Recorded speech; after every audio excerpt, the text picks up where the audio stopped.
Invest in the Context of White Supremacy radio program. Constructive information on what racism, white supremacy is, and how it works. Visit the blog at racism-notes.blogspot.com. That's racism-notes.blogspot.com. PayPal button is in the top right corner. Links for Cash App, Venmo, and PayPal are below. Gus's wish list is at Amazon under Gus T. Renegade. 15 years and counting of counter-racist content. For over a decade, our favorite black brother Gus T. has told us, white people don't care about children. For most parents, feeding their infant or toddler healthy foods is a priority. But new research shows that baby food aisles at grocery stores across America are stocked with products that might not be as nourishing as they seem. Ali Rogan reports on what parents need to know to be sure they're giving their children a balanced diet. Proper nutrition in the first years of a child's life can have a significant impact on their development. But according to a recent study, nearly 2/3 of supermarket baby foods don't meet nutrition guidelines set by the World Health Organization.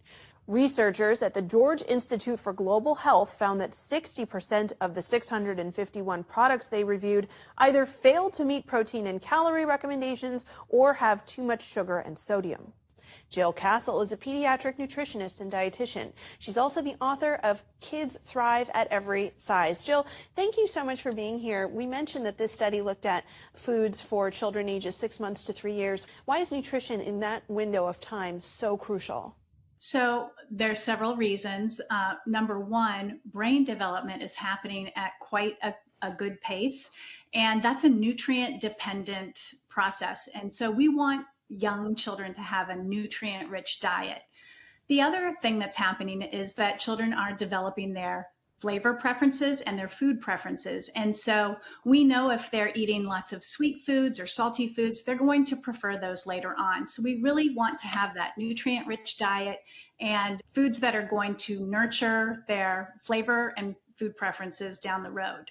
What do we know about some of the, what this study would call deceptive and untruthful practices that the companies that make these products do when they put their products on the shelf? Well, I think part of it is just the labeling on the front of package may not represent what's actually in the product. And so I encourage parents to turn the package over and look at the ingredient list. The first item on the list will be what is most prominent in that baby food package. So if apple is the first item, it's going to be mostly made with apples. So if you're buying baby food or a blend of grains and fruit and vegetables, you want to make sure that what you think you're getting is actually on that ingredient list, listed at the top of the list. And how are these nutritional guidelines determined? And is it different here in the United States than it is in other parts of the Western world? Over the last decade, the baby food market has really exploded, and we don't have regulations necessarily that really tell manufacturers what those products need to include. We do have the dietary guidelines for Americans, and in 2020, when those came out, we had new guidance for children under age 2, which went on to talk about when we introduce food allergens. It also talked about no added sugar in the diet in the first 2 years of life and really limits on sodium. So we're kind of in the wild, wild west with baby food right now. We don't have guidance. We don't have regulatory reinforcement of what needs to be in there and what needs to be limited. And so it can be very confusing for parents who are trying to do the best by their children. They're looking at the front of the pack. They're looking at what it might say GMO or no added sugar or all natural. And that can be very confusing for families because they don't know exactly what's in there, and those claims can be misleading. And some parents might turn to these foods because they're convenient, they're affordable. Are there alternatives that are likewise that parents can explore?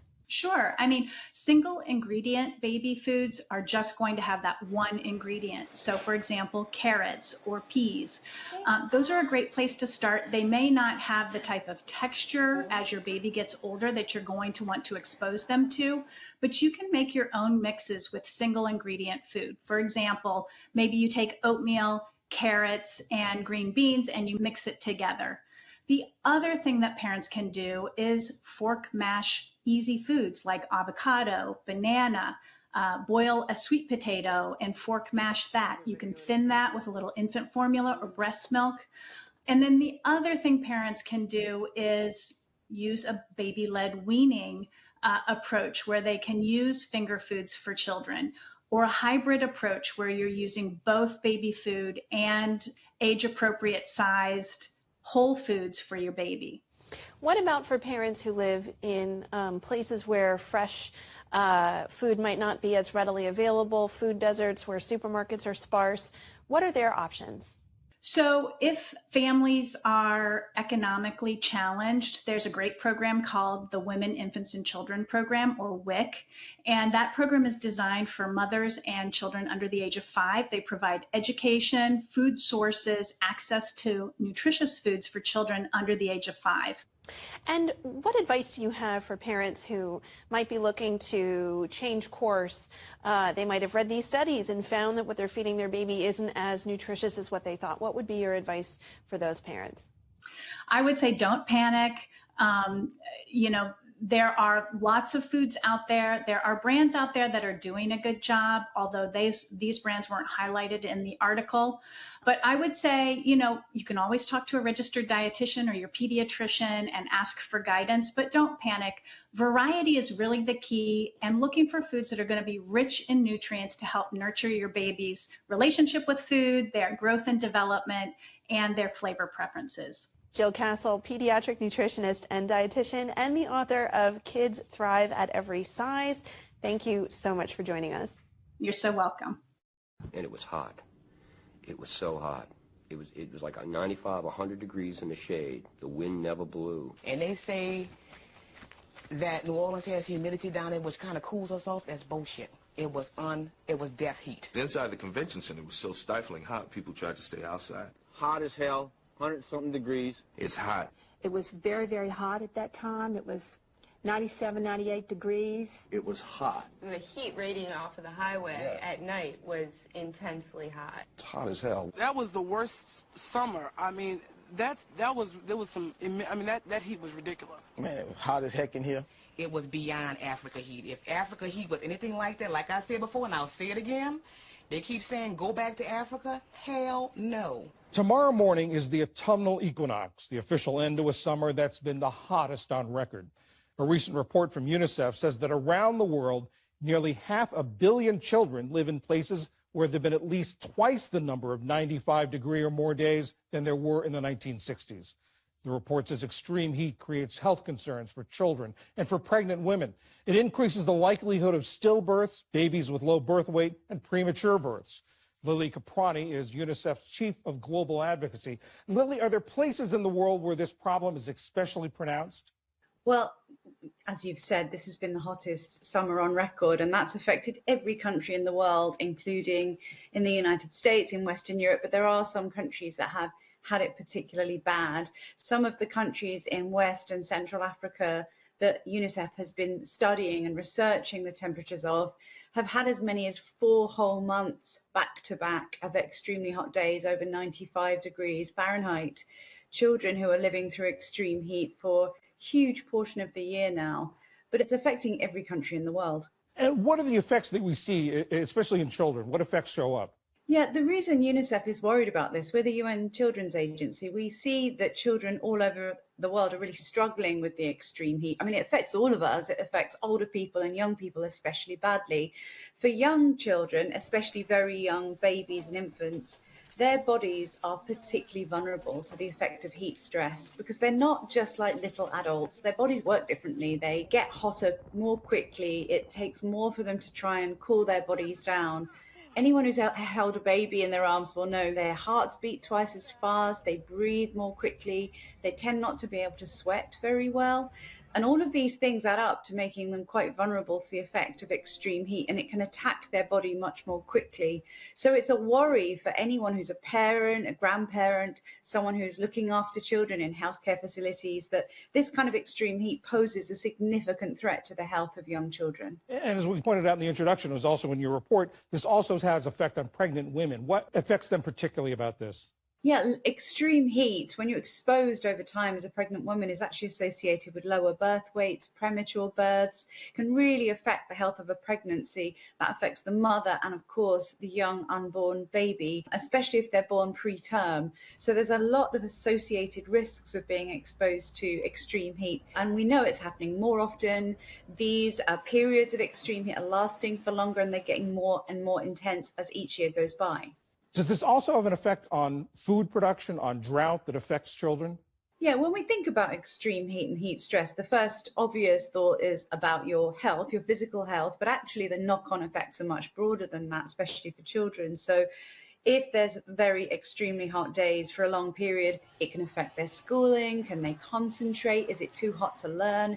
Can they even keep the schools open? And then there's the other effects on the environment around them, especially in countries that maybe don't have the infrastructure, the cooling infrastructure like air conditioning, or where there's already kind of lots of pressures on the land. Maybe there's drought, scarcity of clean water, and it can affect food production, crops.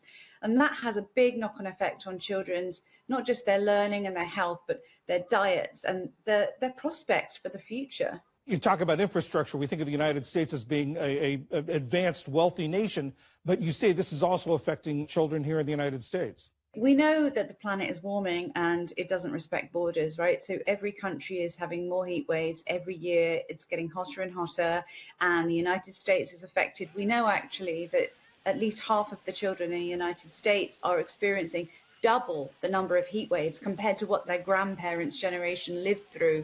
So no one escapes this. We're all in this together. There are heat-trapping gases that are warming this planet. There are some practical things we can do to protect children, and we must do to protect children right now. But in the long run, we're going to have to bring down those temperature rises if we want to stop this getting worse. Talk about those short-term things you can do right now. So anyone who's a parent, a carer, or works with children needs to be aware of the risks to their health, well, to everyone's health, but particularly vulnerable younger children. And something you can do if you're a parent and your child is old enough to understand is explain to them to look out for the signs of heat stress. Like if it is a really hot day, make sure you stay hydrated, drink a lot of water. Even if you're not feeling thirsty, keep drinking water, keep yourself hydrated. Take yourself out of the hot place if you can. Try to cool down. If your child appears to be suffering from heat stress, they seem maybe dizzy, confused, or feeling a bit nauseous, it's really important to cool them down as quickly as possible. And if it seems like it's not working, get medical attention. It can be serious and it can escalate really quickly. And then all of the services that care for children, whether it's teachers in the classroom, whether it's doctors, nurses, they can also do a lot to help care for children in these situations, try and prevent it happening, be more aware of the risks, because we'll all have to become more and more aware as it keeps happening every year. Lily Caprani of UNICEF, thank you very much.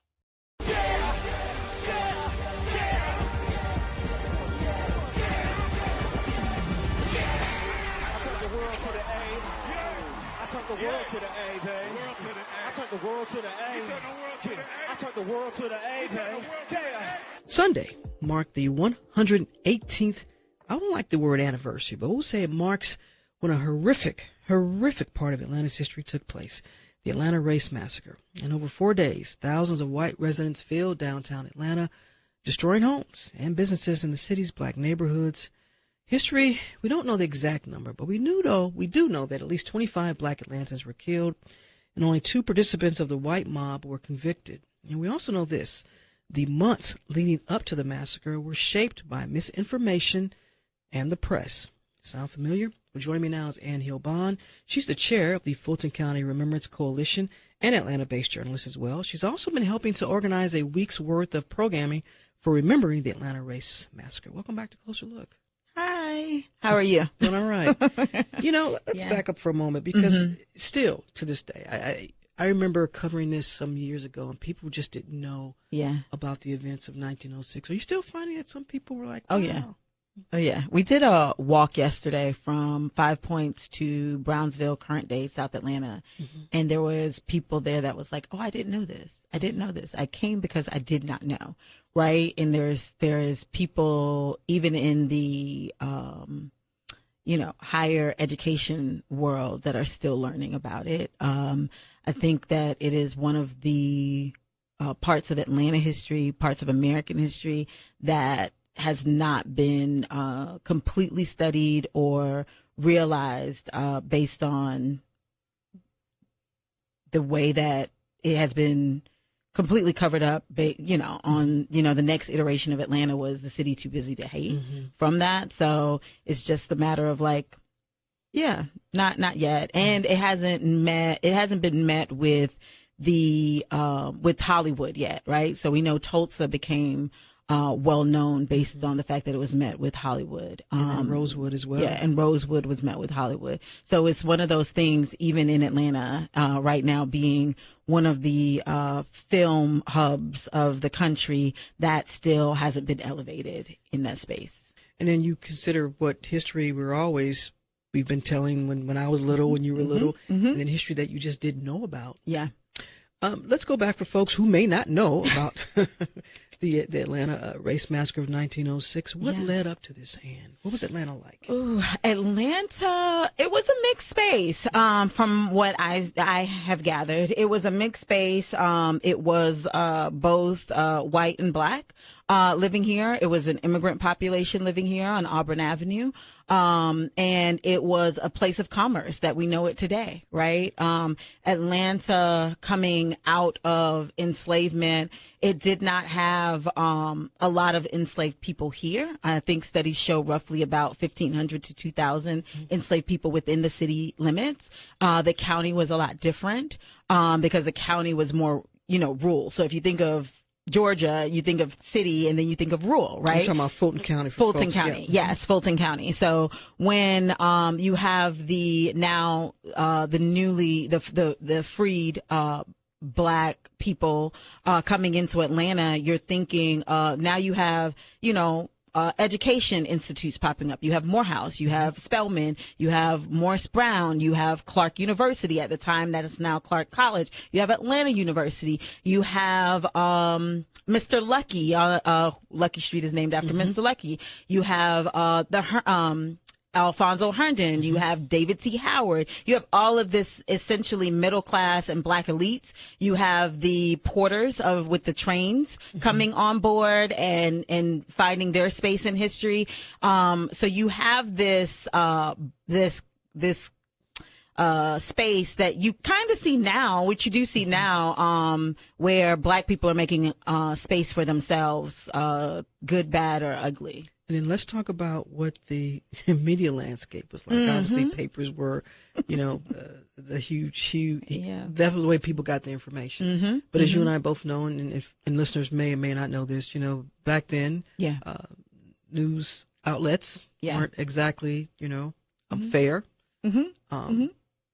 What do you want folks to know about the newspapers in Atlanta? Yeah, so there was several news outlets here in Atlanta, and you had the Atlanta Constitution, you had the Atlanta Journal, you had the Atlanta Evening News, and I believe the Atlanta News. You had the Georgian, and then you had the Atlanta Independent, which was a black paper, and you had the Voice of the Negro, which was a black paper. So you had both and working to tell the stories of both parties collectively as well as separate. So I think the interesting thing about that time, and I'm not very clear, but the two candidates for the governor election at the time, they both owned papers. Hoke Smith and Howell. I'm not looking at my notes, so please forgive me. I have a lot of notes in my head. It's okay. So I'd rather you get the information right. Yes. So they had newspapers at the time, and with that was, the power of the pen. And when and that is where you see the over sensationalized writing and headlines that black men were assaulting white women, because when Hoke Smith and Clark Howell have these two publications and you're running, you have to now spin the narrative of how to not allow black men of the time to even cast their vote, right? So both were leaning into the disenfranchisement of black male voters. And I want our listeners to understand something to it through your research, and perhaps you may know this. So when we're talking about the influence of the media back then and misinformation, it seemed like it was always apparent. It just didn't kind of just prop up doing this gubernatorial race here. Yeah. It was always there. Always there. There's a really good book called Negrophobia by Mark Berline that literally goes 18 months prior to the massacre. And then he goes into the days of the massacre, and then he goes into the after effect of the massacre. And he does it through newspapers. So he talks about how both candidates were going up and down Georgia, using their newspaper and their pen to disenfranchise voters. So it was definitely used before. And let's be clear, I want everyone to understand this. These stories were just simply made up. Yes. They were made up. You can see after the effects, Hank Klebanoff, Professor Hank Klebanoff of Emory University, he does a very good job of listing the false allegations of the doctor's reports and so forth in his research that showed that these were not true, that these women that were said to be attacked or raped weren't. What should we know about the Brownsville neighborhood or that community? Yeah, I love Brownsville. I'm happy we're talking about this. And for context, there was also a 1906 Atlanta race massacre victim in East Point, Zeb Long, that was lynched on the 24th, September 24th. And we often don't talk about how far and wide this misinformation went. There was a mob that popped up in East Point because they received information that says the call to action of the time was to kill the Negroes, right? And they did that in East Point as well. So Zeb Long is a 1906 race massacre victim. And so in Brownsville held was home to Clark University and Gammon Theological at the seminary at the time. It was home to professors and businessmen. It was a hub of Black excellence, as we say today. And it was also the space where the mob was very intentional about going because they heard that the Brownsville residents had armed themselves. And it is said, not confirmed, but often said in oral history that they were able to arm themselves because the media, right, in other surrounding communities as far as McDonough, Savannah, Augusta received the information that African Americans were being killed, and they were putting weapons in coffins and sending them to Atlanta. And the police and the postmaster at the time, Luther Judson Price, being the postmaster, he was able to get them off the trains along with possibly David T. Howard and arm the people of Brownsville. So this is the information. While people outside of Atlanta and Fulton County was receiving information and trying to combat the mob that was coming for Black people, people within the city were also receiving the information that weapons were coming in, and Brownsville was the hub of where the weapons were being distributed. And folks should know this just wasn't one day. This was over a series of 4 days here. 22nd to the 25th. And what do we know about what law enforcement did during these 4 days? Self-deputized a lot of white men. It was said that at one point the mayor of the time was like, "Oh, stop, let's not do this," but it was very passive. It wasn't in intent. But it wasn't until the Brownsville community that information was spreading, like, oh, the 200 plus, almost, I think Brownsville at one point went up to about 2,000 residents are arming themselves.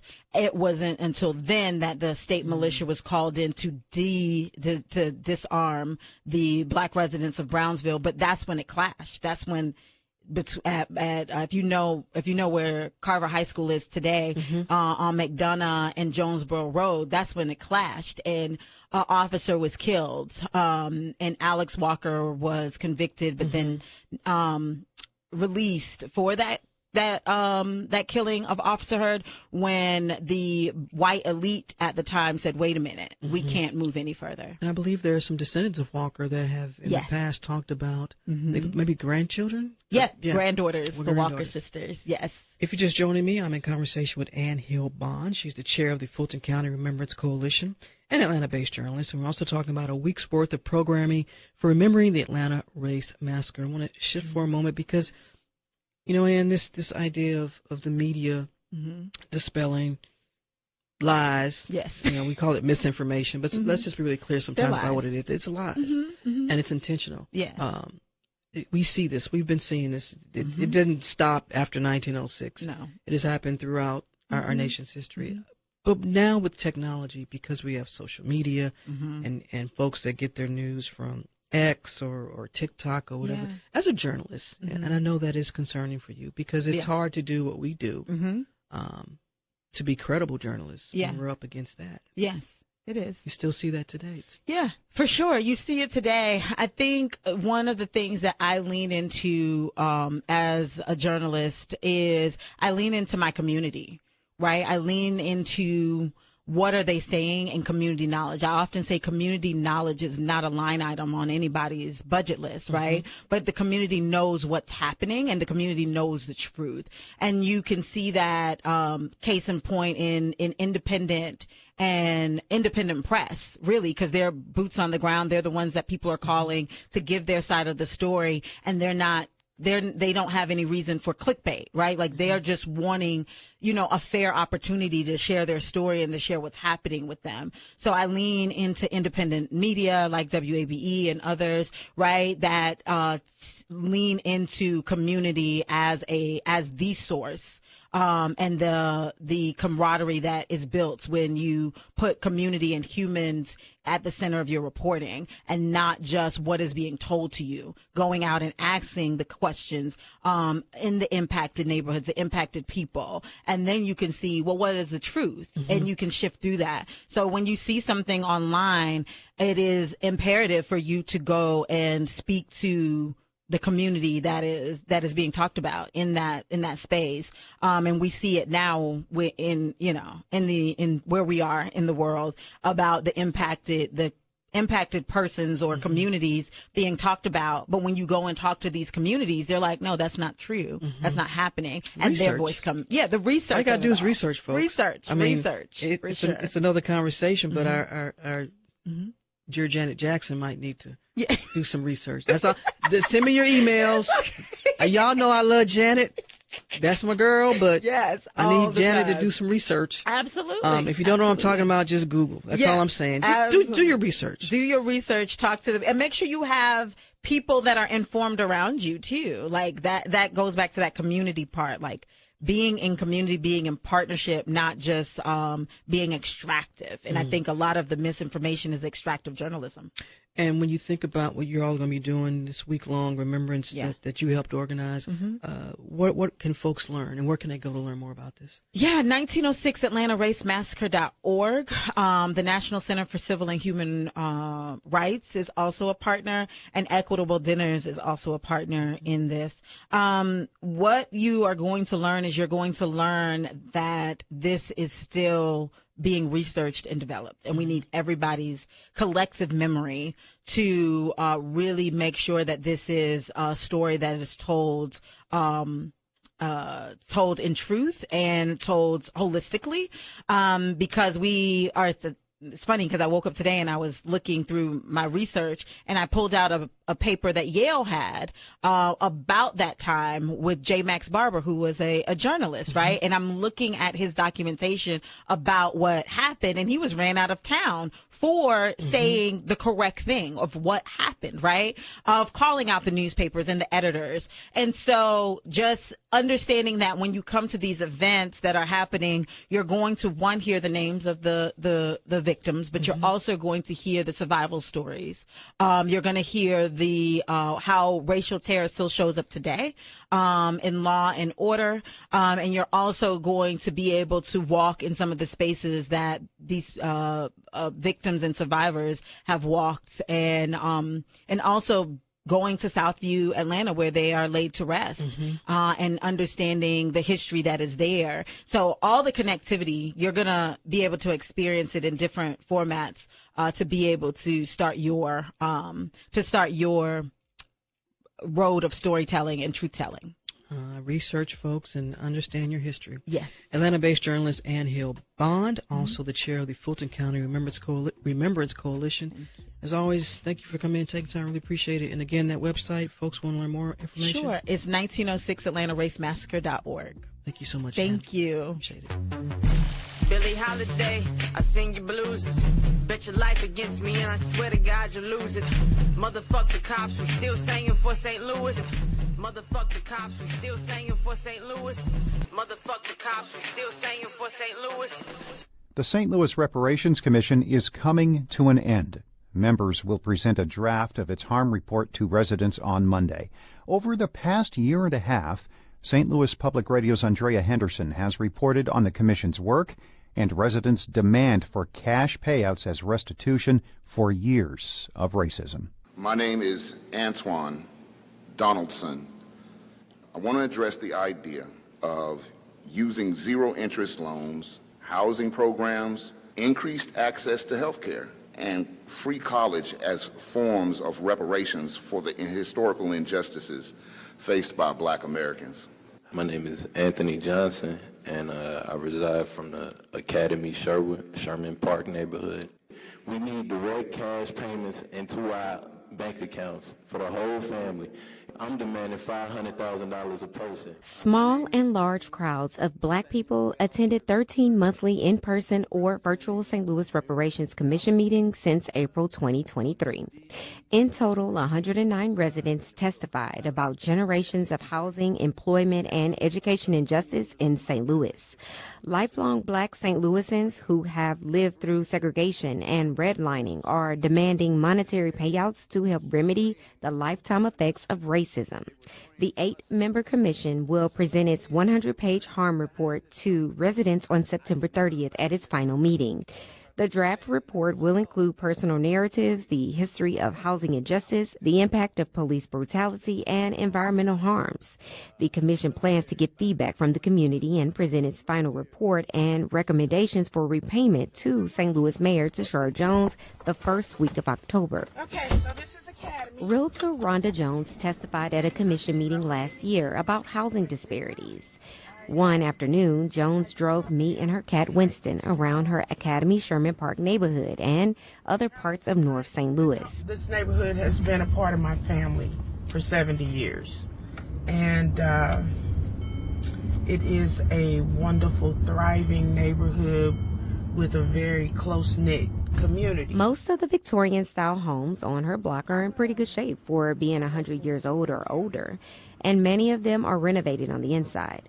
Unfortunately, homes and former businesses on other streets in the area were not so fortunate. The buildings are neglected and in disrepair, all a result of systematic racism. North St. Louis has the highest vacancy rates in the city. Rhonda's neighborhood is in the top 20 for vacancies. White residents in St. Louis are nearly twice as likely to own homes as Black residents. Rhonda hopes the commission's harm report will lead to housing payments that could help repair homes and pay down tax bills so Black people can leave their properties to family. The vultures investors come in and purchase property for $20,000 or $30,000 and take all of the equity that they could from the family. Willard Lett is the co-chair of National Coalition of Blacks for Reparations in America. He says people have been injured by racism in different ways. We have to match the remedy to the injury, and that's what's required in these various municipalities. Duke University's William Darity studies reparations. He says the goal is to close the racial wealth gap, and to do so, the federal government is responsible for making direct cash payments. And that would require an expenditure of somewhere in the vicinity of $16 trillion. The total budgets for all states and municipalities in the United States comes to less than $5 trillion. So whatever they do is going to fall short. St. Louis's median Black household income is about $33,000, while the median white income is about $77,000. Black St. Louisans hope to see this wealth gap close in their lifetime through policies that come from months of testimonies and data collected in the Reparations Harm Report. I'm Andrea Henderson, St. Louis Public Radio. People were sharing helmets because we were lied to, saying that we had equipment on the way. Shireen had to wear his helmet that he had in high school that I bought him. That I know it wasn't registered and it wasn't a certified helmet for this season. And his helmet comes off. I can't believe this happened again. With players sharing helmets, yes. Is that dangerous? Football is dangerous. Yeah. More than a third of former football players who played between 1960 and 2020 self-reported they believe they have CTE, the disease associated with concussions and brain injuries. This figure comes from a pool of more than 4,000 players who participated in a Harvard University questionnaire on perceived CTE symptoms. A new study looking at this has been published by JAMA Neurology. More than a third of the former players interviewed described having cognitive difficulties, headaches, low testosterone, and other symptoms stemming from their playing days. Dr. Rachel Grasho joins us now. She is the Director of Epidemiological Research Initiatives at the Football Players Health Study at Harvard University. Doctor, this is an important topic. We really appreciate you being here with us. CTE can only be accurately diagnosed after death in an autopsy. But what do we know about it right now? What is CTE and what are the symptoms? Great question. So just to say that CTE is a diagnosis that can only be made after someone passes away, and it's based on the accumulation of specific proteins in parts of the brain. And this has been tied previously to head injury that occurred in life. I think that one of the key pieces that we want to emphasize here is that we think living players are in a tough spot because on the one hand, we know that they're having symptoms like issues with memory and thinking and concentration, and they want to be proactive about it. But what's difficult is that the conversations around CTE now really focus on the fact that we can't know if they have it. And we also don't have anything to do about it. There's no treatment or cure. So we really wanted to think about living players and get at what were their concerns and what do folks have with those concerns? What do they have in common? What can we learn? How do these symptoms impact someone's day-to-day life? Well, I think on the day-to-day, I think people may have trouble finding their keys or finding a word. They may have trouble concentrating or planning, some sort of complex day or task. So I think they come up a lot. They come up for everyone. It's a part of aging. It's a part of lots of different conditions that people have. In fact, people can have these symptoms if they have sleep apnea or hypertension or even depression. The issue comes about is that former players are really under a lot of scrutiny, and there's so much conversation about head injury and CTE. We believe that those with those conditions and those concerns may prematurely decide that they have CTE and maybe not take the proactive health behaviors that could actually help them. That said, what are the challenges with a study that is self-reported? And is this really the only way to grasp how prevalent this is prior to, forgive my language, but let's call it like it is, prior to an athlete's body being donated to science? Yeah, no, absolutely. This is a challenge. I think until they have diagnostics while players are alive, we are going to be in a place where we're trying to, in some ways, guess and predict what's going on. In a lot of ways, this study isn't really about whether they actually have it or not. It's really about what are the things that we can actually go after with players, with their physicians, with their partners, that can actually make positive change. While we can't go back and change the fact that they had head injury, and we can't know if they actually have it, there's actually so much that we can do that we learned from this study, such as, can we go after their low testosterone, their depression? Can we go after sleep apnea? And all these things that are actually impacting their cognitive function now that we can do something about. And that's why, in a way, this feels like a positive finding because there's so much that can be done. Let's pull on that thread a little bit more. I mean, you just sort of touched the surface, but what do you take away from the study? And what is something that can be done? I mean, this is just a self-reporting study. So essentially, the former football player would need to then bring what they're saying to their PCP. Right. And I think the truth is, yes, it is self-reported. So there's some things that we can't confirm, but also some of these measures are self-reported anyway. When it comes to depression, when it comes to pain intensity, there really is no other way to get at those than by asking someone how they're feeling.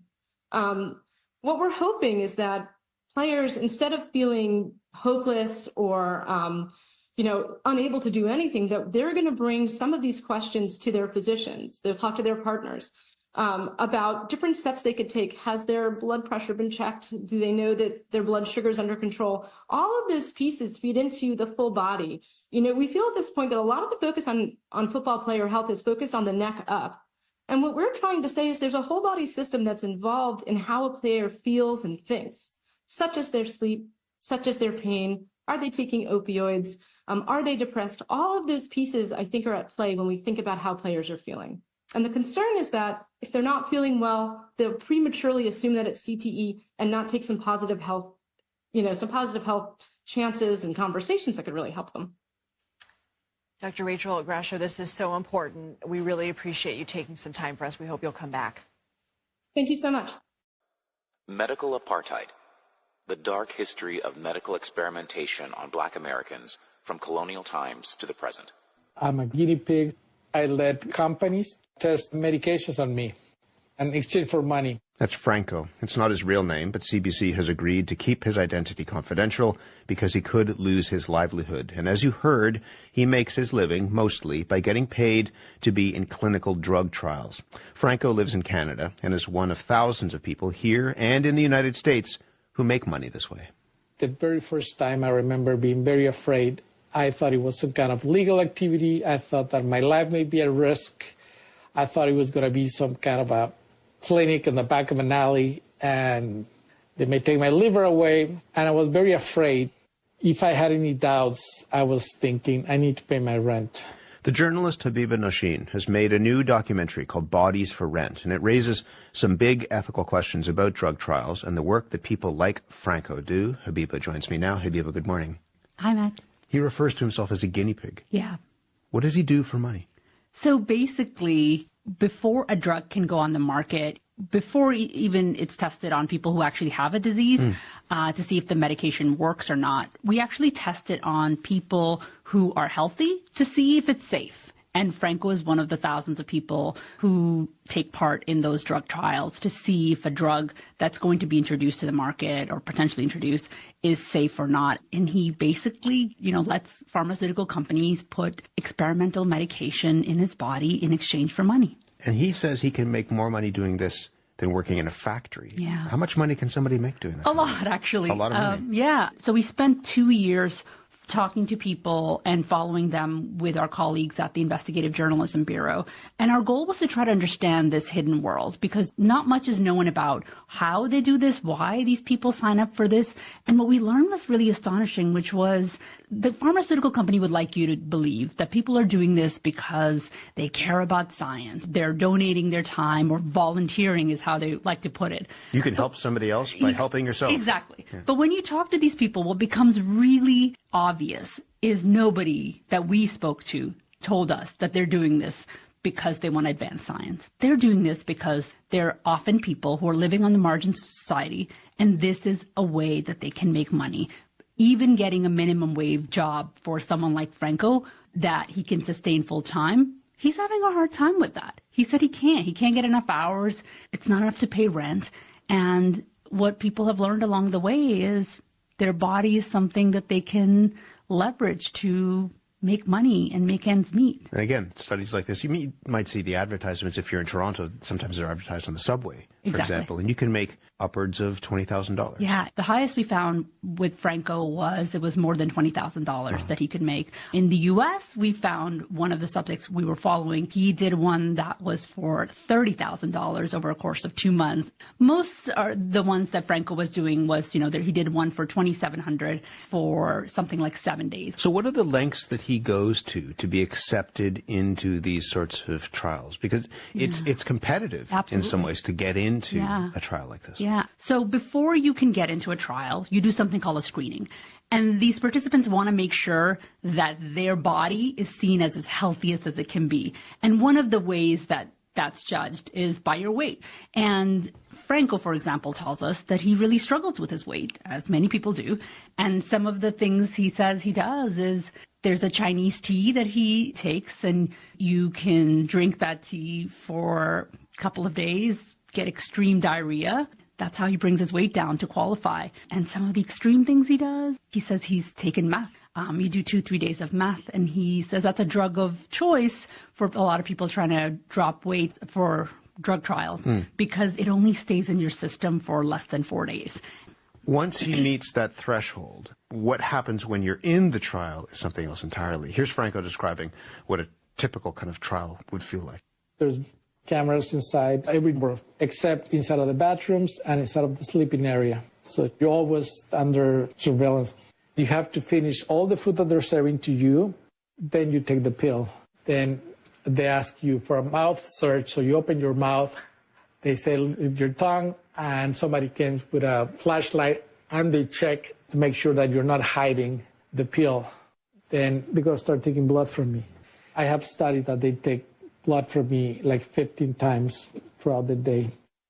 How long do these drug trials take? The duration can range. You can be in one, for example, one of the ones we were following Franco doing, it was over the course of 6 months. And so you're not in-house the entire duration. You would go in maybe for 2 weeks at a time. You would be in-house at this facility. You go back, live your normal life, come back a month later, you're checked in again for 10 days. So it could be spread out. Other ones we've seen are, you know, one of the subjects we were following, he was in one for 60 days straight. That means you walk in on day one and you can't leave the facility until the end of 60 days. And there are real restrictions on this. Absolutely. He talks about how you have to ask for permission to go to the bathroom, and you can't leave if something on the outside, in the outside world happens that would compel you to want to walk out of that building. If you leave, you forfeit the money. That's what they all understand. And there are, depending on the type of study you're doing, there are definitely food restrictions, what you can bring inside, when you can use the bathroom, if you can drink water. So they're pretty extreme. And, you know, one of the subjects in the film called it drug jail. That's what he says it feels like.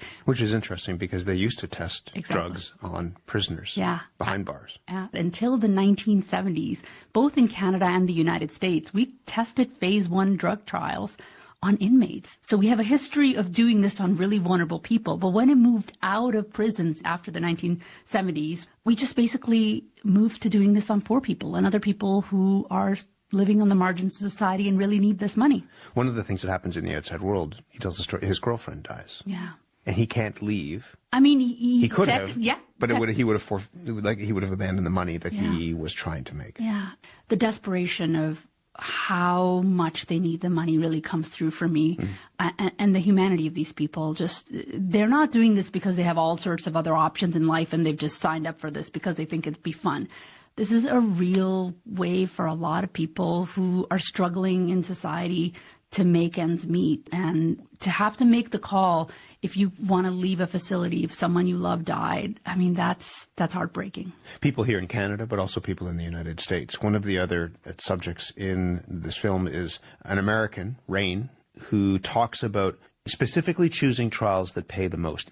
When I first started doing clinical trials, and I remember like thinking, this seems kind of crazy. Like the waiver that you signed, like it said something like you could die and like, you know, the company wouldn't be liable. And I was like, that seems nuts, but seems like easy money and it should be fine. Like you're being observed the whole time. How risky can these trials be? Yeah, you know, it does range obviously from medication to medication, what drugs you're testing for. And obviously people react differently to different drugs. But in Rain's worst scenario that he describes, the medication made him so sick that he couldn't stand and he needed help even going to the bathroom and peeing. So it really can be a scary moment. And the way that consent forms that these subjects sign put it, like, it really limits their options for suing people if something does go wrong. If somebody is injured in a drug trial in Canada, the pharmaceutical companies just send them off to the hospital, to the ER to get taken care of. Or basically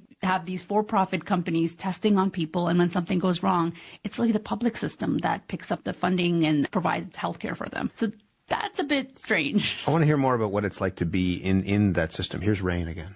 I do get scared doing some of these drug trials. And sometimes I say little prayers to myself, like where I'm just like, please, God, let me be okay. Let me not die. I mean, he's laughing, but it's a very awkward laugh. It doesn't seem particularly funny. Yeah. With Rain, we followed him for a year, and it was, you know, what we wanted to capture was all sides of what it's like for these people. And I think their honesty really comes through. And one thing, Matt, we notice in talking to these people is the shame that comes with it. I think the reason many people don't know about this hidden world and how people make this money is because most of them don't really want to talk about it. They're actually kind of ashamed of it. And, you know, in one moment that we're filming with him, he was down to like the last $80 in his bank account, and he doesn't have enough money to pay rent. And that's a lot of pressure, but that also speaks to the desperation of why these people are doing this. What happens when the participants in these trials have serious side effects from the medications that they're being paid to take? Basically, what these people tell us is if you reveal that you have side effects, most of the time you're going to get kicked out. And from the companies who are doing the testing, from their perspective, they would say, well, yeah, of course we're not going to continue doing testing on people who are showing that they're getting sick from it. But from the perspective of these guys that we followed, if you get kicked out of the study, the problem is for them that you don't get the money. And to avoid that situation, they hardly ever disclose any side effects that they're having or severely downplay that they're having side effects. Franco, who we heard from earlier, speaks directly to that in the film. Have a listen. About 10 years ago, I was doing a study, and one of the side effects was the migraine. Now, I never experienced migraines in my life. By the second day, I woke up with a pounding headache. So I complained, and I said, listen, I have a really bad headache. I have really bad migraine. And they asked me, can you stay? Can you continue? And I think they were paying like $2,700. So back then, it seemed like a lot of money. And I said, yes, I would like to continue the study. So by the fourth day, I said, you know what, this is unbearable. I almost felt like crying. So I went home, and instead of making $2,700, I think they gave me like a $500 check. A month or a month and a half later, they have another study. So I called the clinic back, and they said, no, you said that you suffer from migraine for more than 3 days, so therefore you're not allowed to do studies anymore. And I was in shock. I was offended. I felt used. Like, wait a second, you guys are giving me the pill, and I'm being penalized for being honest. So after that, I kind of learned my lesson, and I decided to tone down the side effects. So when he says he's learned his lesson, he tones down the side effects. Yeah. He's not telling the truth about the side effects that he experiences in the drug trials so that he can make the money. Exactly. And he's not alone. Most people we spoke to said that that's how you stay in. It's kind of like this survival game. You know, the goal is to make it to the end of the trial for them. And if they begin to have any side effects, they will do anything to make sure that it's not noticed. Because if they pull out, they only get a fraction of the money. Exactly. And that money means a lot to them. So we've created a system where we're incentivizing people essentially to lie.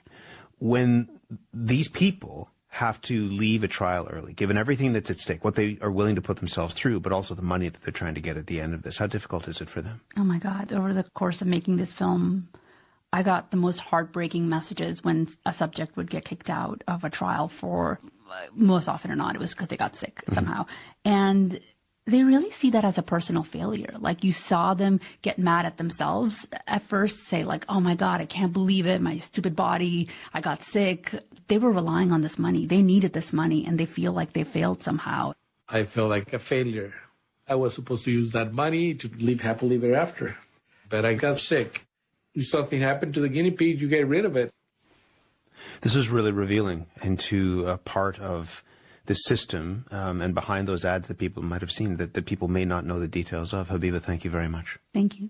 Habiba Noshin is the director of documentary Bodies for Rent. This documentary airs tomorrow night on The Passionate Eye on CBC, 9 p.m. in most of Canada, 9:30 p.m. in Newfoundland and Labrador, and for free on CBC Gem.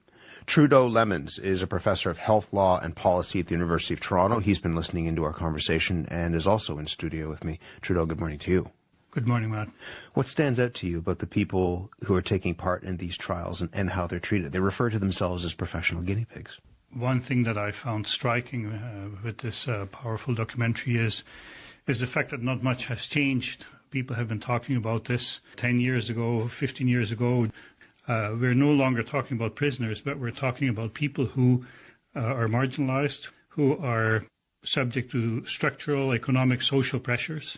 And we have an organization of a practice around clinical trials data that incentivizes people to participate even when they're harmed. So I found that particularly devastating. I mean, you could imagine there are people who are saying that these individuals willingly signed up for this. It's not as though, we're in the 1970s where people are inmates in prison and they're forced to do this. They willingly sign up. They are paid to do this, and this is a process by which we in broader society benefit, because these drugs that we will use are ultimately tested, and it's part of the testing process. What would you say to them? Well, I would say the situation is not entirely different, in the sense that the research involving prisoners generally involved actually prisoners volunteering to participate in research.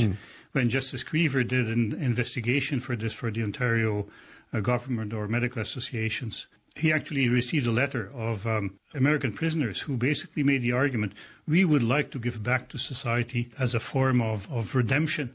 We like to participate in clinical trials. They would get benefits within the prison context. And it was deemed to be exploitative to basically put people who are imprisoned, who may get some benefits from participating in medical research, to use that as a tool to get them participate in clinical trials. So now we don't use better circumstances in a prison context, but we do have people who are marginalized. If you look at the research ethics guidelines that have been established around the world, and that we also have in Canada, we basically do insist on the need to avoid exploitation of human subjects in biomedical research. What does it tell you that a couple of people in Habiba's documentary admit that they're motivated in some ways to lie about the side effects because there's a financial imperative, that if they step out of the trial too early because they fall ill, they're not going to get the money that they need to pay rent and what have you? Yeah, so that's a particularly worrisome component of the documentary, because it means that we have created a system where we have incentives that result in people potentially harming themselves by hiding side effects of medication. We have a risk to the public, because this is public safety data that will be used to establish whether a drug has an overall beneficial risk-benefit profile. And that data would be collected in part by understanding the side effects of a drug. Yes. And if somebody's minimizing the side effects, you don't know what you don't know. Yes. And so if this is data that the public health agencies need to establish the safety of a drug, there should be publicly accountable control on how these data are being gathered and on the reliability of these data. Do you worry about the impact of the safety of new medications as they get to market, based on the fact that, as I said, some of the participants in those trials are willing to lie? Yes, I must put it in context. Phase 1 trials on healthy volunteers are just the first phase. But still, if we do them, it means that we do them for a reason, namely to establish at least some baseline safety and efficacy. So it at least suggests that some of the data that we gather in phase 1 trials is not necessarily reliable. And that I would say requires urgent attention of health authorities. We've known that for 10 years, 20 years actually, that there are concerns about how these trials are being conducted. And so I would argue that as other countries have actually done, more regulation and more governance of how these data are being collected is needed. What could we learn from other countries? I mean, Health Canada says it is looking to publish new regulations in the spring of 2025 that, in its words, will align with international best practices regarding trial oversight. What do we need to strengthen in this country when it comes to how these trials are regulated? Well, I would say we have to realize that special safeguards and controls are needed, that we need, for example, registries for clinical trials to avoid, for example, that people participate in several clinical trials at the same time, maybe in different provinces in the country, and that may be harmful to them. We need, I would say, more governmental control on financial compensation, because we need to treat that for the important labor that it is. So the people is your suggestion that people would be paid the full amount even if they have to withdraw from the trial because of side effects? And I understand obviously that companies are probably concerned, the CROs are probably concerned that people will say, oh, I have side effects, simply not continue to participate in clinical trials. There has to be some level of control over it. Are you confident that those changes will fall in line with what other countries have done? I mean, even internationally, there are some challenges around this. So this is big business. There are lots of pressures to keep the system as a kind of a soft governance system where it's the industry that basically set the standards and controls the standard. Industry has done some things. It has introduced accreditation programs. But Health Canada has known about these challenges for quite some years. So Health Canada could have introduced a regulatory system around research ethics committees. It could have introduced regulations around payment of subjects. It hasn't done so because I think we've worked largely with the presumption that this is best left up to industry to govern the practices. Trudeau Lemons, we'll leave it there. Thank you very much. My pleasure. Trudeau Lemons is a professor of health law and policy at the University of Toronto. Hey, you. That's right, you. Wouldn't you like to know the story of you? What makes you, you? DNA and Me is a genetic service that can help you find out exactly who your ancestors were. You might be surprised. I thought I was just a standard white guy, but DNA and Me showed that I'm actually 4.2% Cherokee Indian. Turns out I'm not totally white. I'm also part Northern Asian and even some Kurdish. I'm a victim of oppression. I used to get in trouble for always using the N-word, but with DNA and Me, I found out that I'm 2.1% black. Morning, Steve. Sup, nigga? The genetic testing company 23andMe went from biotech superstar to the brink of collapse. Its most valuable asset might be its DNA data. NPR's Bobby Allen reports on what might happen to the genetic information of millions of people. It was an idea that caught on. Pay about $100 for a saliva kit, and weeks later, learn all about your ancestry. The company behind this 23andMe was a hit. It was worth billions, Oprah raved about it, and countless people took to social media to share their experience, like TikToker Danielle Edwards. Okay, I did it, y'all. I finally took my 23andMe kit. Whew, Jesus. All right, spitting in the tube. So, I'm concentrating. I'm trying to think about anything but what I have to do, which is spitting in this tube. More than 14 million people spit in a 23andMe tube. People were holding spit parties. The company was part of the zeitgeist. But there was one big business problem. Nobody needed to do a 23andMe test twice. It was one and done.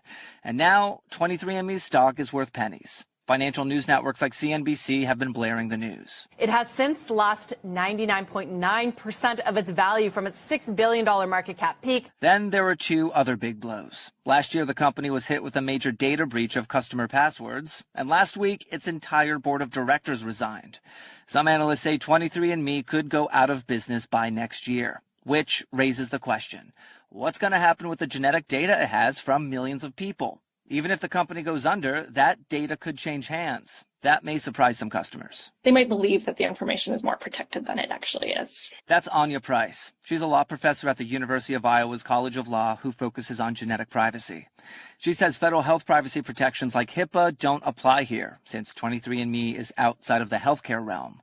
What the company does depends on what customers agreed to when they signed up for the service. Some states, like California and Florida, do give consumers rights over their genetic data. If customers are really worried, they could ask for their samples to be withdrawn from these databases under those laws. When I asked 23andMe what it plans to do with all the genetic data if it goes out of business, a spokesman wouldn't say. But he did mention a partnership with pharmaceutical giant GlaxoSmithKline, or GSK, which has been analyzing the data to try to find medical breakthroughs. 23andMe says 80% of customers opted into this kind of research when they signed up. The company says the data is anonymous. Prince thinks if people now are second-guessing that decision, they might be out of luck. I couldn't go to GSK and say, hey, my sample was given to you. I want that taken out if it was anonymized, right? Because they're not going to re-identify it just to pull it out of the database. The 23andMe spokesman said the company is committed to being transparent with whatever happens to customer data, saying its core value is, quote, behind every data point is a human being. Bobby Allen, NPR News. What's up, New York? Yeah, that's right. It's your homeboy, your hometown hero, Eric Adams. Do you feel that? Huh? New York is back, baby. You know, the city's never had a mayor with so much swagger before. New York City Mayor Eric Adams has been indicted on multiple federal charges in an alleged decade-long corruption case. The charges were revealed in an unsealed indictment on Thursday. The Democrat is facing 5 charges, including bribery, wire fraud, and 2 counts of soliciting of a contribution by a foreign national. The 57-page indictment details what prosecutors call Adams's, quote, corrupt relationships with foreign business people, including at least one Turkish government official. The claims date back to 2014, when he was the Brooklyn borough president. Adams denies the charges, but prosecutors say he knew what he was doing. As we allege, Mayor Adams took these contributions even though he knew they were illegal. And even though he knew these contributions were attempts by a Turkish government official and Turkish businessmen to buy influence with him.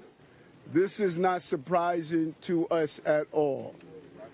The actions that have unfolded over the last 10 months, the leaks, the commentary, the demonizing, this did not surprise us that we reached this day. Annie McDonough, deputy city hall reporter at the news organization City and State New York, joins me now from City Hall. Thanks for being with us. Okay, explain to us these charges and some of the incidents of alleged bribery and solicitation that the prosecutors laid out in this indictment. Sure, you ran through the main counts there, but I kind of put them in two categories. There's soliciting and accepting travel benefits, things like business class flight upgrades, free stays in luxury hotels, entertainment, food, on behalf of Turkish nationals who expected to receive some sort of benefit or favor with the then borough president of Brooklyn. Second category is, as you mentioned, soliciting and accepting illegal donations from foreign nationals. Mainly, it appears in the form of a straw donation illegal scheme. Adams' mayor said in the press conference that this is not a surprise. They've been waiting for this for months. What does he mean by that? Well, this first came to light in November of 2023 when Adams' fundraiser and another staffer for Adams as borough president and as mayor had their homes raided by federal authorities early in the morning in early November last year. And for the last 10 months or so, there's been a buildup. There's been what seems to be some stalls. There's been more subpoenas issued. There's been a lot of waiting around to see what the feds really have here. And this is sort of the grand unveiling of exactly what Adams and potentially some of his other associates, we may see in future indictments, are alleged to have done. And so, Annie, now that we've seen the grand unveiling, New Yorkers are not shy of opinions. What's the response been from local officials, the press, that kind of thing? From local officials, again, we've been waiting for this for 10 months, it feels like, so it's a little bit of finally we see what there is there.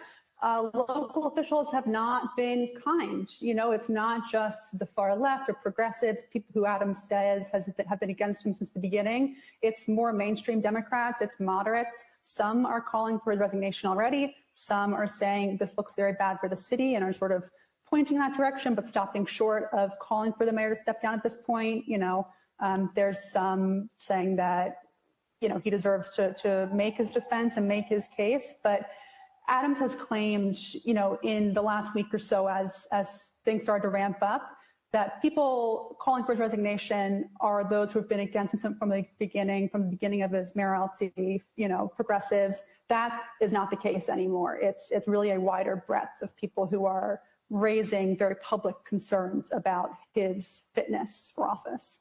Annie McDonough, thank you so much. Anybody know what this place is? This is Gettysburg. This is where they fought the Battle of Gettysburg.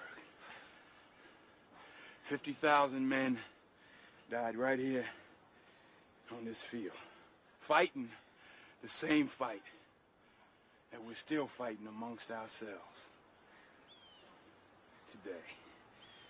Some Gettysburg College students are calling it a hate crime, but officially the racial scandal we have been covering at the school is apparently not technically a crime. That's because the alleged victim is refusing to press charges. Why would his family want to complain to the media but not to police? Seth Kaplan is live with the latest. Seth? Dennis and Alicia, first let's start with the part almost everyone agrees on. A white member of the swim team allegedly etched the N-word with a box cutter onto the chest of a black member of the swim team. That was the topic of a community meeting at the school last night. We spoke with about a half dozen different students of different races. The vice president of the Black Student Union told us this is a hate crime the college hasn't done enough about. The student's parents went to the media about the situation, which has gotten national coverage. But as for that allegation of a hate crime, what's interesting is, officially, this isn't yet a crime at all. Adams County District Attorney Brian Sinnott tells us he learned of the incident through the media and contacted Gettysburg police. They also didn't know about it and checked with college security, who said the student did not wish to press charges or speak with police. The question, why? And let me be clear, I don't think that by saying that questions are outstanding means that we are denying the person's experience or saying that that what they have experienced or believe is wrong. But we do need to make sure that we have our facts in order. How does something like this happen? So it makes me wonder why the person would go to the media rather than going to the police if something as serious as a hate crime really did occur. Gettysburg College tells us it can't go to police on a student's behalf against that student's wishes, but they always offer to connect a student with police whenever there is a possible crime. They say they not only offered that in this case, but encouraged the student to go to police. He and his family, Dennis, chose not to do that. Okay, Seth, thanks so much for that update. This is disgustingly, despicably the lowest of the low to me. Do you know how low you have to be to take from it? Skip, that would be like if somebody, I'm who I am, and I walk by a homeless person and I take the money out of his jar, or I take the money from them. Do you know how low you got to be? Well, that's how low that joke is. Lord and whale poop. Because he took from his state's poorest, the most needy. Skip, it's not like they robust. It's not like they got a surplus of money. Let's talk federal welfare spending, or perhaps misspending. In Mississippi, between 2016 and 2019, more than $90 million was diverted from the Temporary Assistance for Needy Families program, or TANF, to other entities. Notably, some of the money helped build a volleyball arena at the University of Southern Mississippi. The state of Mississippi sued more than 40 people in the case, including NFL Hall of Famer Brett Favre. Well, Favre testified today at a congressional hearing that was about welfare accountability. Mike McEwen with Mississippi Public Broadcasting is here to catch us up. Hey there. Hey, how you doing? I'm well. Hey, can you just start by telling us, why was Brett Favre in this hearing today? So Brett Favre is accused by Mississippi officials of knowingly receiving millions of federal TANF funds, also known as welfare funds. In specific, he got more than $1 million in speaking fees for events that he never actually attended. And as was mentioned in the intro, about $5 million in TANF funds were redirected to the University of Southern Mississippi, where Brett Favre is an alumnus and where his daughter was on the volleyball team at the time, to fund a new volleyball stadium. And this was all discovered in 2020 in an audit that was conducted by the state of Mississippi. What they found is that through two nonprofits, several high-profile figures in the state were able to access these funds that were supposed to go to some of the neediest Mississippians. Among them was Brett Favre and a couple of professional wrestlers. The big headline in the sports world today, at least, was that during the hearing, Brett Favre revealed that he has Parkinson's. Can you tell us what he said about that? Yeah, so Favre led into that by explaining that he had an investment in a startup pharmaceutical company that was working on developing drugs to treat concussions. He had made that investment in 2014. In 2018, text messages showed that he connected then Mississippi Governor Phil Bryant with the head of this company. The result of that was federal funds going to the company. And Favre explained his involvement in the hearing today this way. Sadly, I also lost an investment in a company that I believed was developing a breakthrough concussion drug I thought would help others. And I'm sure you'll understand why it's too late for me, because I've recently been diagnosed with Parkinson's. And it's worth noting here that what causes Parkinson's disease is still unknown, and it's unclear if Favre's disease is connected to his football career or any head injuries.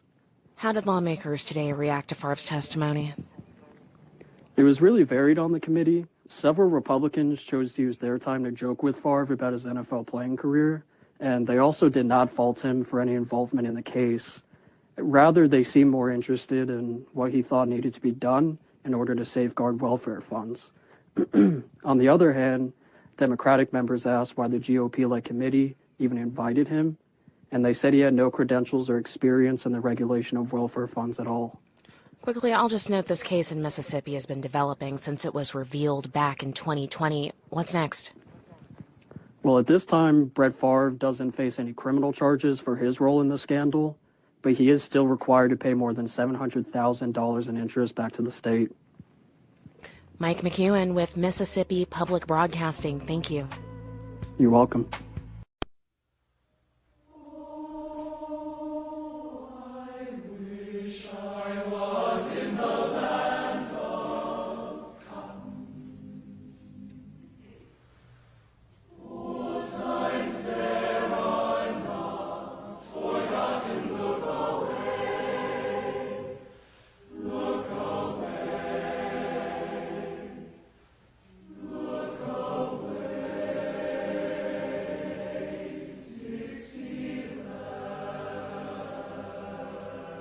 Well, first at 5, the city of Lexington is under scrutiny following an investigation by the U.S. Department of Justice.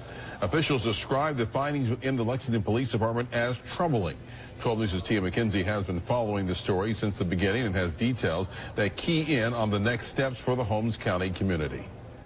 Use of excessive force, illegal investigation holes, and discrimination against black people are only a few of the alarming findings by the Department of Justice. Over the last 2 years, the DOJ found arrests were made for every 1 in 4 people in the city of Lexington. Officials say LPD operates under a crude policing for profit scheme. The First Amendment also protects the right to film or criticize officers. But when a man filmed officers approaching his suicidal brother with their guns raised, a police officer batted the man's phone out of his hand, pushed him to the ground, and arrested him. Jill Jefferson is the president of the Julian Freedom Project and an alleged victim of police brutality in Lexington. I want to see what the community wants to see. And what they have told us they want is a completely new police department, a new chief, a new investigator, new officers. They don't want anyone there who is there right now. They also want a new city government. They don't want the mayor that they have. They do not want the attorney that they have. They do not want the judge that they have. Officials encourage law enforcement to read the police report and follow guidelines as outlined. Make changes now if your agency is policing in these same unlawful ways.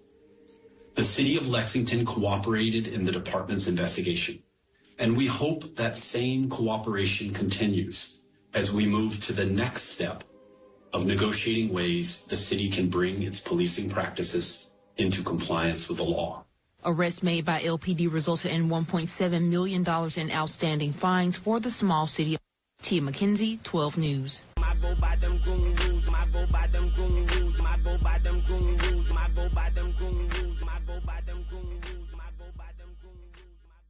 Family of Marcellus Williams says it's received death threats since his execution. Family members of Marcellus Williams say they've received death threats since the state of Missouri executed him on Tuesday. People made threats via phone calls, emails, and anonymous social media messages on Wednesday, when the family held a janazah, a memorial service for him, said Shai K., a representative for his son, Sadir Marcellus Williams. She said the Islamic Foundation of St. Louis, which handled the service, instituted a lockdown after also receiving threats. No one has been harmed, Kay said. They are in mourning, Kay said of Williams' family. They all have faith, but in the end, we know they know what they were up against. The threats appear to have come from white supremacist groups, Kay said. Kay said the family and the foundation worked with the St. Louis County Police Department and made accommodations for Williams' memorial service to ensure a safe ceremony. The foundation did not respond to a request for comment. Efforts to spare Williams from the death penalty garnered national and international attention. Williams was imprisoned for the 1998 killing of former St. Louis Post-Dispatch reporter Felicia Gale. Williams had maintained his innocence. His lawyers and advocates had fought against his execution for years, arguing that prosecutors improperly handled DNA evidence and improperly selected the jurors for the case.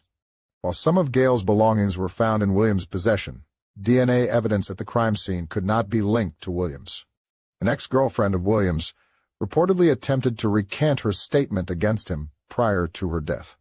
Gale's family had also argued against his execution. The state came close to executing Williams in 2017, but former Gov. Eric Greitens appointed a board of inquiry to investigate if Williams should be granted clemency and stayed his execution. Current Gov. Mike Parson dissolved the board last year. St. Louis County Prosecutor Wesley Bell filed a motion to vacate Williams' conviction earlier this year. Parson declined clemency, and the U.S. and state Supreme Courts allowed his execution to go forward. He made peace with what was happening and what was about to happen, Kay said. I'm not going to say his death was not in vain, but that it meant something, and it meant change. Williams was interred Wednesday afternoon at an undisclosed location surrounded by other practicing Muslims in a religious ceremony. Said here Marcellus Williams hand dug Williams's grave, Kay said. His peace brought the family peace, Kay said. They've been celebrating his life, they mourned the loss, the transition of him, and now everybody's just trying to pick up the pieces. Because just because a person was away for 20-plus years does not mean that they don't have the family base that surrounds them. Marcellus Williams, Context of White Supremacy. Gus T. Renegade in for another broadcast, hopefully to share constructive information with non-white people on the global system of white supremacy racism. Today's date, Saturday, September 28, 2024. So I have been told. Our weekly compensatory call-in. Dial in if you have thoughts, observations, counter-racist suggestions to share. The number 605-313-5164. The code 564943 pound. Press star 61 if you would like to participate. Number again, 605-313-5164. The code 564943 pound. Press star 61 if you would like to participate. Few things before we get started. One, with Marcellus Williams, because we generally don't take holidays, breaks, week off here or there on our counter-racist grind. It was a few months back during this summer, they had news reports because they've been talking about the execution of Marcellus Williams for months now, I guess years, and I reported on that this summer, and they said he would be executed right at the beginning of autumn, and I said, oh man, that's like the seasonal timing in this system. Often race soldiers, they will have things timed to happen at specific moments for the season or holiday. It can be lots of things. Django Unchained released on Christmas Day. That type of thing. Dr. King killed on April 4. Why is that significant? 1 year to the day when he had spoke out about Vietnam. In fact, I said, I think one of our listeners reminded us when Dahmer came out originally way back when, that was released at this same time of year, in fact, for the autumn equinox. And I said, man, Marcellus Williams being executed right at turn of the season, that's kind of pagan ritual type of a thing. We got to do, our sacrifice of a niggra to start off and this is the witching season specifically because we're going right into Halloween and all the rest of it, Anyway, and then you see the tackiness. They terrorized Marcellus Williams' family even afterward. What's the point of that? Anyway, few things. One, very proud this week's broadcast. I mean, we've been here for 15 years. Hopefully we have not been being goofy, wasting time, participating in a lot of nonsense. But very proud of the content for 15 plus years. And then this week specifically, Michael Scholes. We really could begin and end there. Michael Scholes. Wow. so thankful we were able to have him as a guest on the program. And if anything, we had Michael Scholes as a guest on the program because of the Catherine Massey Book Club. That's how he ended up being a guest here. No other reason, not connected to anything else. The book club. We read about Columbine because I didn't even know who he was. It took doing some serious study and reading to even, think, wow, Michael Scholes is someone that an attempted counter-racist might want to talk to. What was your experience? Fascinating, even fascinating if you want to get into the science of counter-racism, specifically with Columbine, racial classification confusion. I will not say you had 13 fatalities, 12 of them were white, 1 non-white, no way. 11 were white, 2 were non-white. Kyle Velasquez, to just that, what he had to say, also that Mr. Scholes saying, yeah, I do think Kyle Velasquez is a non-white person, and then that one of his other children, his daughter, was friends with Kyle Velasquez. Homies. Maybe Reb and Dill knew all of this. I don't know. But that was one. Even just, yes, Kyle Velasquez, non-white person. So they went to the library and killed several non-white people. That, I think, is important just to get that on the record, just the science of counter-racism. Then, Mr. Scholes told us he didn't get to ask any questions for that deposition. Now, I already wanted to see it, but man, I have got to see. Now, you telling me that the only black person to be killed in all of this, his parents didn't get to ask any questions at that 2007 deposition? Like none? Was their attorney present? Did he maybe get to ask a question or two, or some other representative? I mean, something like just nothing. They didn't get to ask any questions. Man, that's what Fuller said. Hey, counter racism, ask questions. I would have had heaps of questions for them. Now I'm even more riled up to see the deposition. 2027, getting close. 2027, deposition will be public. Now I need to know the details. Like we'll have time. We have time, right? We can even procrastinate a little bit. So like when 2026 hits, it should start being okay. Do you have to be in Colorado? I mean, it's new millennium and everything since when this happened. Should be online. Is this going to be online immediately? Like, so when we get to January 1, 2027, is it available? Do you have to wait till a specific date? Is it an April 20, 2027 thing? As soon as we get to 2026, I want all the details because I want every page of the deposition. What did they say? What questions were asked? All of it. All because they didn't even want to release this. This document was supposed to be destroyed along with the basement tapes. So let's see it all. And did the Scholes, did they get to ask any questions? Cannot wait. I'm so glad we were able to talk to him. And again, that's all because of the book club. We took one day off, popped back in, talked about racism in pools in North Carolina.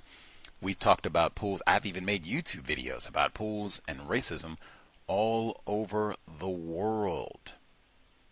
Words, North Carolina history, so many important concepts in that broadcast. Anytime we get a reminder, take a swim lesson, get your children in swim lessons. Bravo. And then back to back with white dudes on the program the next day for Emmett Till and all of the extra information about the markers that I didn't know about and the funding for those markers and where they are and just lots of detail. Even with that broadcast, that white author, Dr. David Tell, to include a quotation where a different white author, Richard Rubin, makes a comparison metaphor comparing the white killers of Emmett Till to O.J. Simpson. Oh man. Like, wow. That wouldn't have been as much either without the Catherine Massey Book Club, Wow. Because you see, try to be slick saying that they both got away with murder. What? What? Those two white thug Mississippi goons who killed a black child, they admitted to killing that child. Orenthal James never admitted to killing anybody. Metaphors. Even had Dr. Tell back down from that one a little bit like, whoa, I just quoted it. I don't know. You put it in the book, man. We didn't forget you, Orenthal James. He just left us this year. It's crazy to think he's been gone off. We miss you, Orenthal James. We miss you. Anywho, we will be here on Monday, normal time, 8 p.m. Eastern, 5 p.m. Pacific. We've been on every day since Tuesday. Aggressive. Autumn 2024. We will finish up the month Monday evening, normal time, 8 p.m. Eastern, 5 p.m. Pacific. Looking forward to it. Reading more important than watching television. Now, let's see. Invest if you think the C.O.W.S is constructive. Hit the blog racism-notes.blogspot.com. racism-notes.blogspot.com. I sounded better than Obama when he said it. You'll see the PayPal button, top right corner. Links are beneath the button. Cash App, Venmo, PayPal. Enormous gratitude to all of the investors who have kept us on the air for over a decade. Hopefully we have been accurate more often than not. You'll also see the links for the Amazon wish list. It is listed under Gus T. Renegade. Enormous appreciation to all of the investors around the globe who have nabbed an item or 12 over our 15 years of broadcasting. Hopefully we have been worthy of your time, currency, and energy, sharing information, accurate information about what white supremacy racism is, what it means to be classified as white, and what non-white people victims of racism can and should be doing to solve this problem immediately. You can always invest by sharing the program. Can't stress that enough. If you think it would benefit other non-white people anywhere in the world to hear the content of the C.O.W.S, to hear Michael Scholes maybe.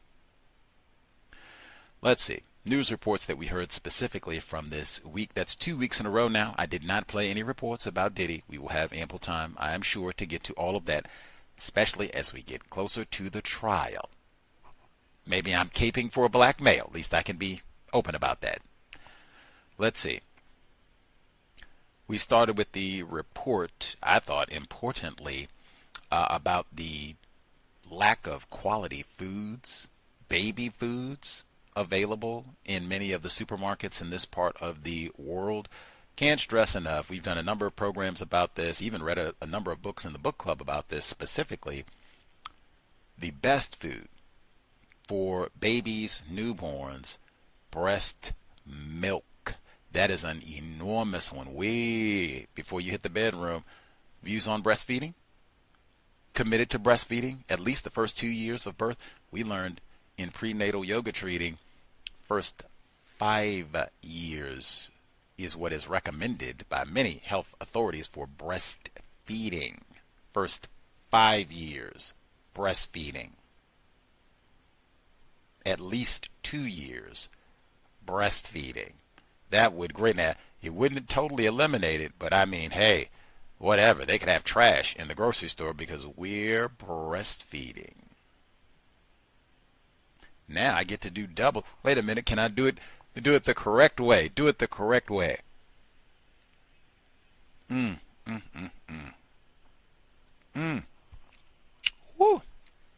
2 days in a row. Grapefruit smoothie.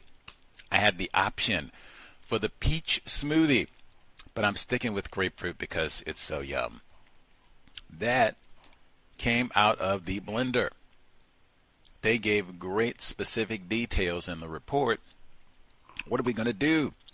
The grocery store is poison. The baby food is poison.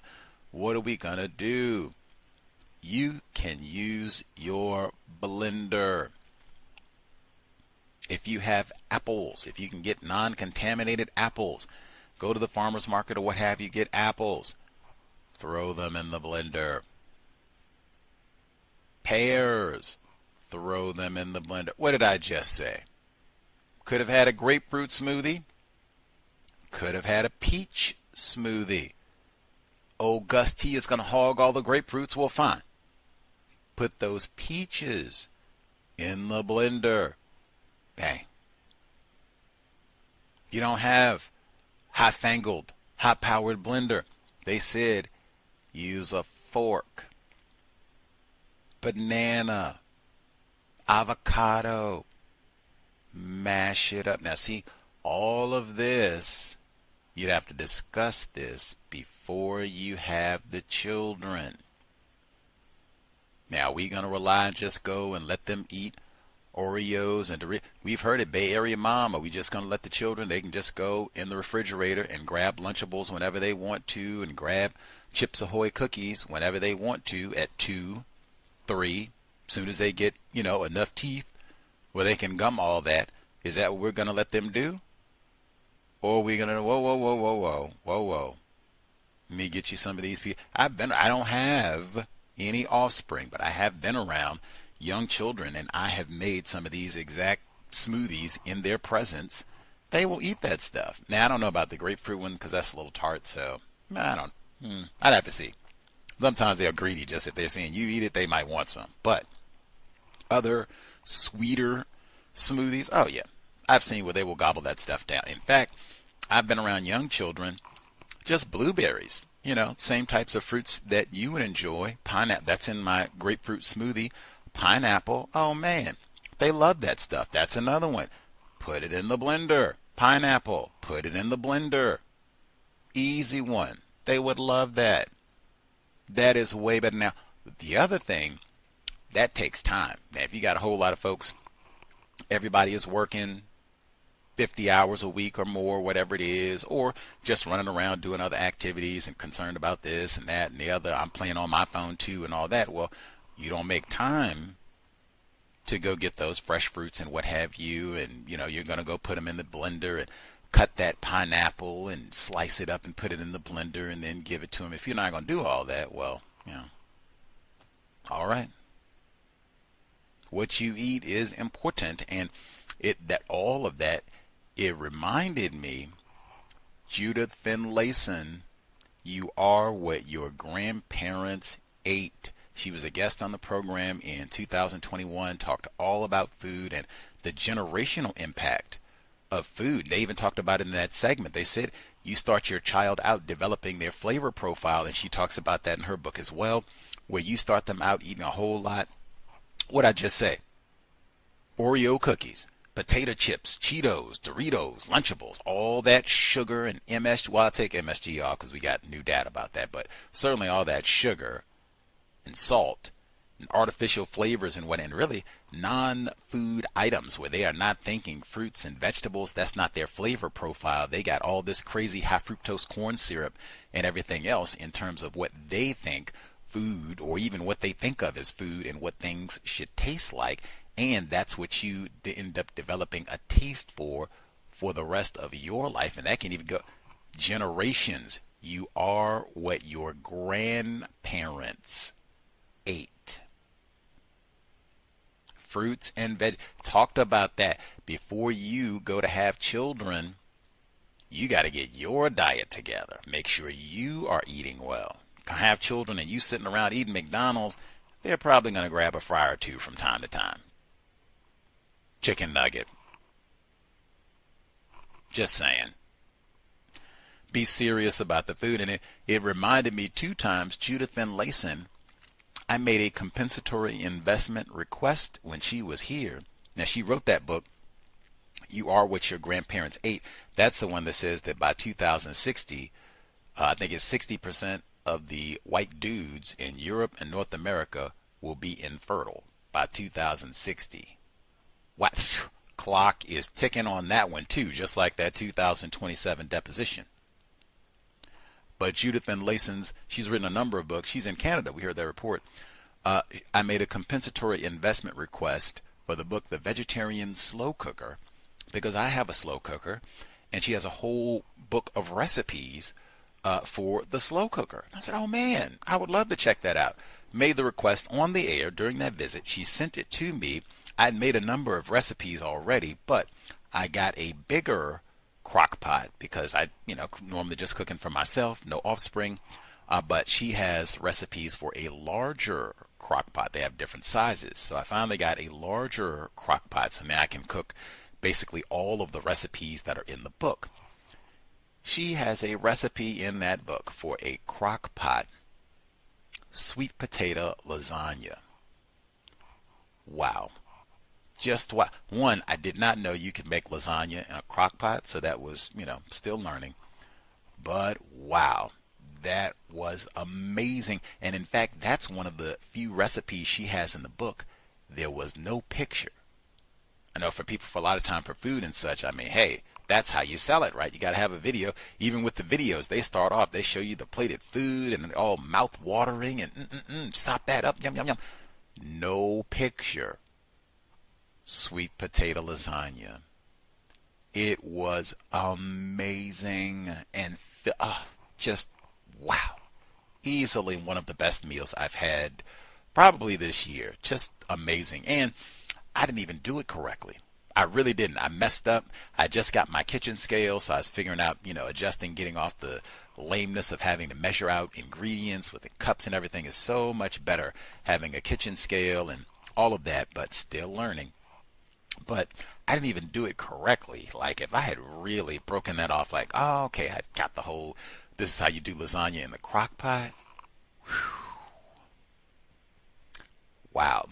That might even be because a crock pot is so deep, you can have massively deep lasagna, like picture, Instagram immediately worthy lasagna. And it's so colorful because it's got the sweet potato, so you have the layers. I didn't even think that would be like tasty because it's sweet potato and then the pasta sauce and everything, but wow, just amazing. And then the layers of cheese, made the vegan ricotta cheese. Amazing. Amazing. Definitely worth trying if you have a crock pot. And it's so easy because I won't say it's easy, but once you get everything in the crock pot, walk away, come back a few hours later.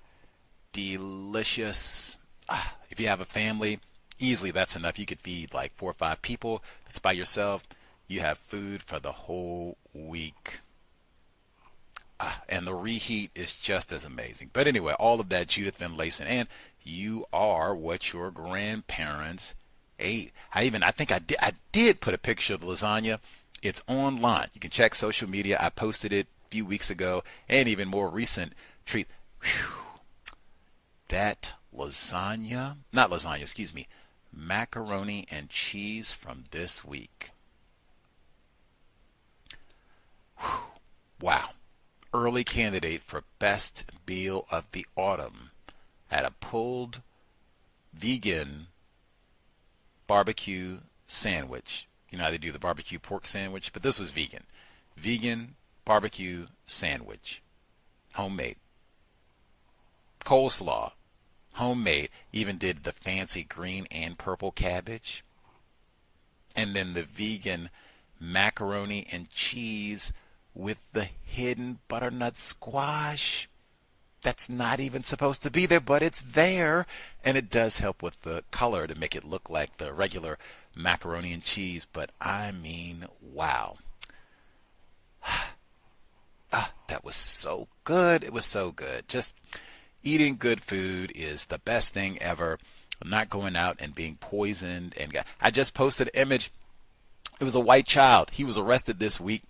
He had been like urinating on the food at the restaurant that he worked with and all this. I've been saying for years, man, minimize the opportunities for white people, race soldiers, to contaminate, handle items that are going in your mouth. Minimize. Make your own food for your child's health, for your health. I also said cook together, man. Like, man, you have the experience of making that macaroni and cheese that I had with your offspring. Something that is delicious, macaroni and cheese really isn't that difficult to make. Like, oh my goodness. They'd be making that for generations, something that is healthy, as opposed to having all these recipes for chitlins and nonsense that'll kill you. Passing on our recipe for vegan macaroni and cheese with butternut squash and seasonal, man, autumn equinox, butternut squash. Ah, man, that was so good. And that's what leftovers. Reheat is easy. You can have macaroni and cheese for 2 or 3 days. Even that, in comparison, like Kraft macaroni and cheese. Now, all the baby food at the grocery store is contaminated, but they'll have fresh, never-ending stock of Kraft macaroni and cheese. Are you serious? Are you serious? And that's the type of thing hordes of children, even lots of white children, grow up. That's what they eat every day, Kraft macaroni and cheese. And then wonder why they got all these irritable bowel syndrome and gastrointestinal issues and all the rest. That, like, come on, man. Not to mention you got a lot of people eating this and they're actually lactose intolerant. Come on, man. Come on. It could be tasty, delicious foods, and even just now what I mentioned, the way you would normally eat that, the pulled barbecue pork sandwich, macaroni and cheese, coleslaw, no veggies, cholesterol, all that salt, cheese. Not now, especially if you get the macaroni and cheese, if you get Kraft, so that's artificial cheese, all those chemicals and nonsense and food coloring and everything else in it, as opposed to veggies. Eat butternut squash. That's one of those when I said somebody gave you a whole bunch, $50 worth of organic produce. They had to go out of town suddenly, and they had some organic butternut squash in there. Whole lot of folks.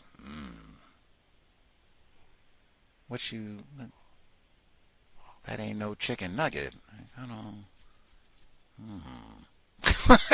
don't even, I'm gonna have to call mom on that one. See what you got this, doesn't even look like the yellow squash. Take cooking class. Take a cooking class. Think of what you put on your plate as counter-racism. Said that for years. Any hoodles, let's see. Certainly what you feed your child, that's gotta be counter-racism, right? Something that you talked about well before you got to the bedroom, right? Let's see. The 1906 race riot, so-called, in Atlanta. I so appreciate they did not call that an anniversary. It is nothing to celebrate. We're just marking the amount of time that has elapsed since the event took place in 1906. They spoke with Ann Hill Bond, black female, Fulton County Remembrance Coalition member, victim of racism, Ms. Hill Bond. I did remove one snippet from that interview with Ms. Bond, black female. She was talking about the race riot, white terrorism against black people, where they spread all these lies, and that's two appreciations where they said they call it misinformation. It's lies. Facts, man. Make it plain. We don't need to pretty it up and use all these euphemisms. They lied. Got it. And the same old other raping black. Yeah, okay. But I took out one quick little snippet where Miss Bond, black female, she was talking about the race riot, and she was the normal, I'm paraphrasing, the normal statement that people are not informed about all of this, and it is important to give the details so that people understand, oh, what happened, this is racism, or this is sexism. That's the part I took out immediately, because we're talking about the 1906 race riot. This has nothing to do with sexism. If you mean someone being mistreated on the basis of being classified as a female, you didn't have one shred of evidence, and I've never heard anybody say this event is about so-called sexism. Now, if you mean white women lying and talking about being raped, or other people lying about all of that, that's not sexism. That is racism. The conflation It is so difficult. We have been so terrorized, and white people punish us for talking about racism. You can't even bring up this concept of talking about white supremacy racism when you're talking about events of literally white people lying and organizing events to go and kill black people. Even then, well, got to be truthful about racism and sexism and LGBTQ and disability and when did they say in Atlanta or anywhere else we're going to kill all the females right now? When did that happen? That's not even what we're talking about. Racism. That's what we're talking about. That's the part that I removed. You can go to WABE and hear that snippet if you need to. They also, it was said, and I did play this portion, it was shared in that segment that people in this part of the world are more aware of the Tulsa, Oklahoma race riots, which happened a few years later, early 1900s, and the Rosewood race riot down in Florida. People are more aware of those events because they got the Hollywood treatment. I do not think that that is true. Tulsa, Oklahoma, I think people know about that because of the association with so-called Black Wall Street, and that's one that many individuals classified as black often like to brag about. We like to talk about how great black people are, even though this is something that was burned down and snuffed out in pretty short order and not replaced unless I've been misinformed. Certainly not to the scale that it was. But the Hollywood so-called treatments have been more recent, where Tulsa has popped up in television shows and series. I don't think that's why people know. And Rosewood, to my knowledge, the late John Singleton did the Rosewood treatment, a major Hollywood adaptation after the success of Boys in the Hood, but I do not have the understanding that large numbers of black people like that is a cult classic in the same vein as Shaft or Friday that everybody has a copy of and just loved. Rosewood and Ving Rhames and Don Cheadle's performance in Rosewood is just something to marvel at, and that is not my opinion at all. I'm not saying nobody saw it, but just I don't think that's why people know about those specific events. I think they got a lot of publicity even prior to the 1990 film for Rosewood, and then the more recent treatment for the Tulsa situation. I mean, there's so many of these. Buried in the Bitter Water, we had white author as a guest on the program, Elliot Jaspin, way back in 2010. He said this happened, these racial purges and things happened at least 210 times. Now, they didn't do a purge in Atlanta, but I mean, there's so many of these incidents. How much movie time do we have? Anywho, let's see.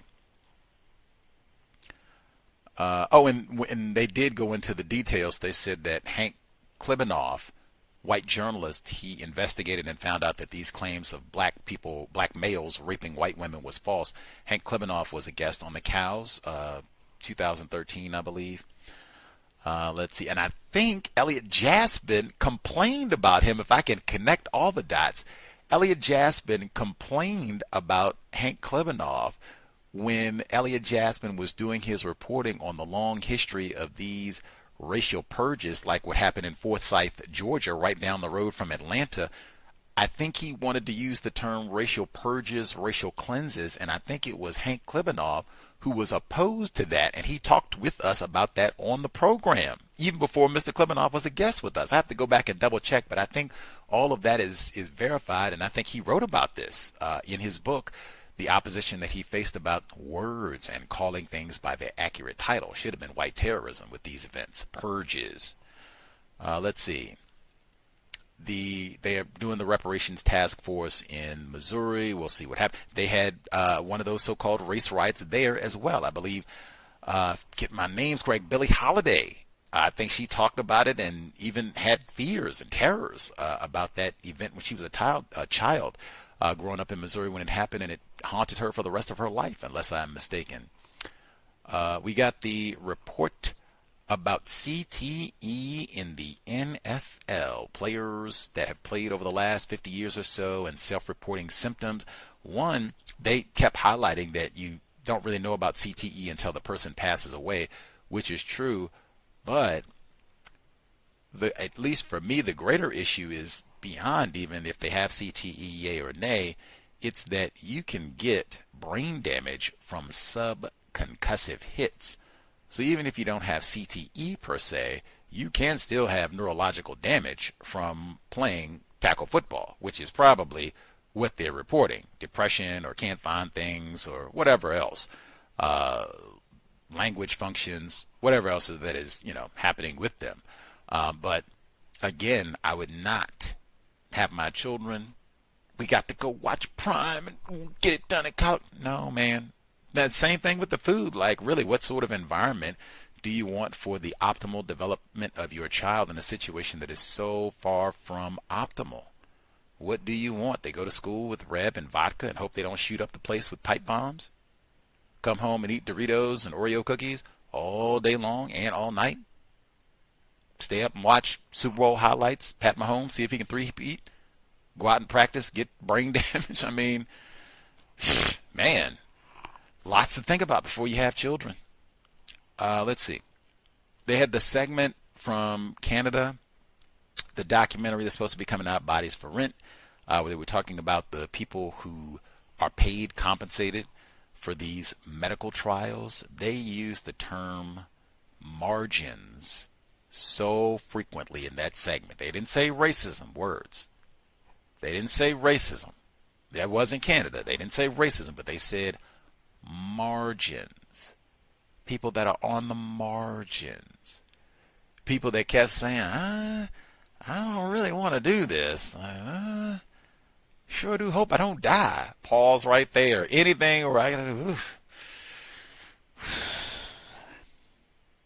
Sure do hope I don't die. When I go to make my grapefruit smoothie, I don't have to do no prayer and, Spirit of Dr. Wells, can you watch over? I sure do hope. Ooh, let's go. I don't do that. I can't think of nothing I do in life where I have to get prayed up because might die on this. What? Then if I get the feeling peaked, like something might have went wrong with this trial, no money for you, Leroy. You messed it all up now, see. Who would do? I kept thinking the whole time, my sick white brother, Jeff Bezos, would he do this? Since they got the audacity to talk about, we want to help science, the noble cause. I'm offering myself up, being the human guinea pig, if you will. I'm offering myself up for the greater good. Make sure that Rona vaccine works well. I don't think brother Bezos is that philanthropic. Like, I'll donate a few dollars, maybe. We get some damaged Amazon items, we'll donate, but what? You gonna try the medication out on me? Oh, no, I don't. Come on. I'm not hurting that bad for rent. Like, no, I'm good. Who are these people that are so desperate for a few quarters? Yeah, come on. Just try it out. And then I got to lie if I did think I was getting sick or not feeling it. Whoa, now don't be saying you messing up our trial. We trying to get this drug. Or we're like, wait a minute. Like I am feeling a little peaked. Whew, man, Hippocratic oath. That doesn't mean anything. We did have sentenced to science white author, and we even had some of the black inmates, test subjects, as a guest on the program as well, to talk about all of the reading more important than watching television. There's so many volumes on this, because you go get prisoners and or just order black people. Sit down. Medical apart. That's why I play that. Just order black people. Sit down, Sam. Got to try out these new techniques. Shut up, Sam. Lock him into the table and do whatever we want to. They got so many generations. I even thought Henrietta Lacks on that one. They got so many generations of all of that has gone on. I mean, any hoodles. Let's see. The poor Mayor Adams has been criminally indicted. I got confused. Like, was I supposed to say Ray Nagin or Kwame Kilpatrick or Jesse Jackson Jr. or just so many of these? Just goes on and on and on. We talked about this with Pamela Evans Harris. All I can say, if you are a black person and you get some sort of elected office, you had better be on your best behavior. Not one paperclip, not one staple, nothing. Nothing, because they get you the phone call too. I didn't make one long distance phone call. Nothing. Nothing. I didn't steal one sheet of paper. I didn't walk out of here with one loose paperclip. Nothing. Nothing. Because they are going to be looking at it. Might even set you up. Fuller talked about that too. Like, oh no, y'all not going to have me on television talking about Fuller was out here and took the money that he shouldn't have. And it was like, any sort of financial transaction, if you can hook me up, I'm supposed to get a business class flight and they're going to hook it up to first class, anything like that. Like, oh no, everybody involved with the transaction, come out here. We're going to take a picture, put this in the front page of the New York Times Sunday edition so everybody can see it. If anything is untoward or criminal about this, everybody is going to be criminally indicted. Because, hey, they're not going to have me out on the perp walk. That Neely Fuller Jr., former mayor, Oklahoma, charged with stealing rubber bands and staplers. News at 6 like that? Like, nah, no way. Let's see. They had the situation at Gettysburg College, and I've seen a lot of reports that have made an increasing to-do about the fact that the black student and his family talked to the press, journalists, and did not go to enforcement officers to, I guess, report this or to press charges. I can only say one. I do recall that, hey, in order to have a crime, the victim does have to go and talk to the police. I remember that vividly. That was something that happened right as the C.O.W.S was coming into existence, that you do have to have a victim in order to prosecute a crime for the police to move forward. All that said, I can certainly understand why black people, non-white people anywhere in the world might be hesitant about going to enforcement officers, especially if it's going to be a white person. Since they didn't identify this white person, I got that book on my shelf very close to Judith Finlayson's book. This is Philip Dre's At the Hands of Persons Unknown.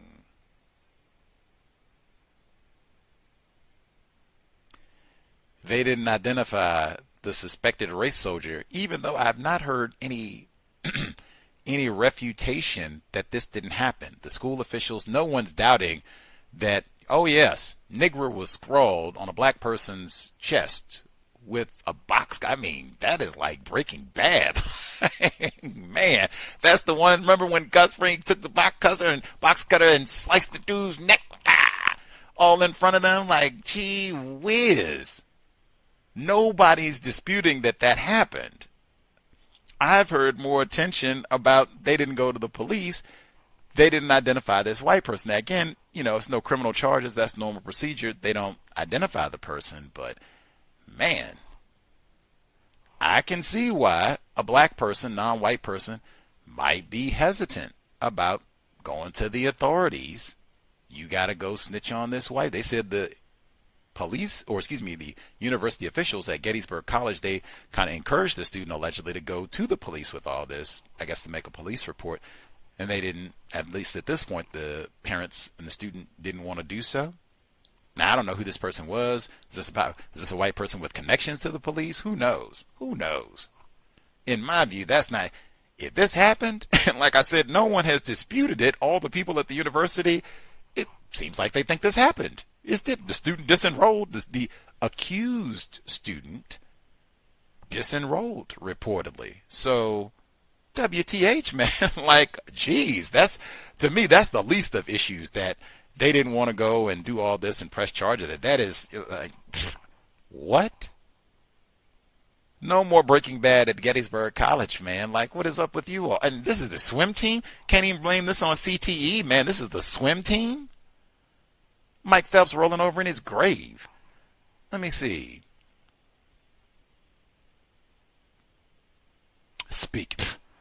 Brett Favre. That'll be my last two. Brett Favre. He is so lame. He couldn't even go to Congress and say, you know, I got the CTE, man.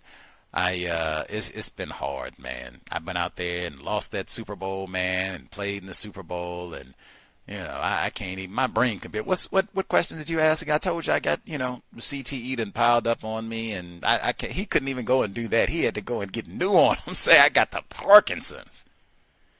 Get out. He should have been criminally charged. I asked Jerry Mitchell that, like, all that money that he took from TANF, if you go into Walmart and steal a satchel of chicken wings, talk to him, Jameis Winston.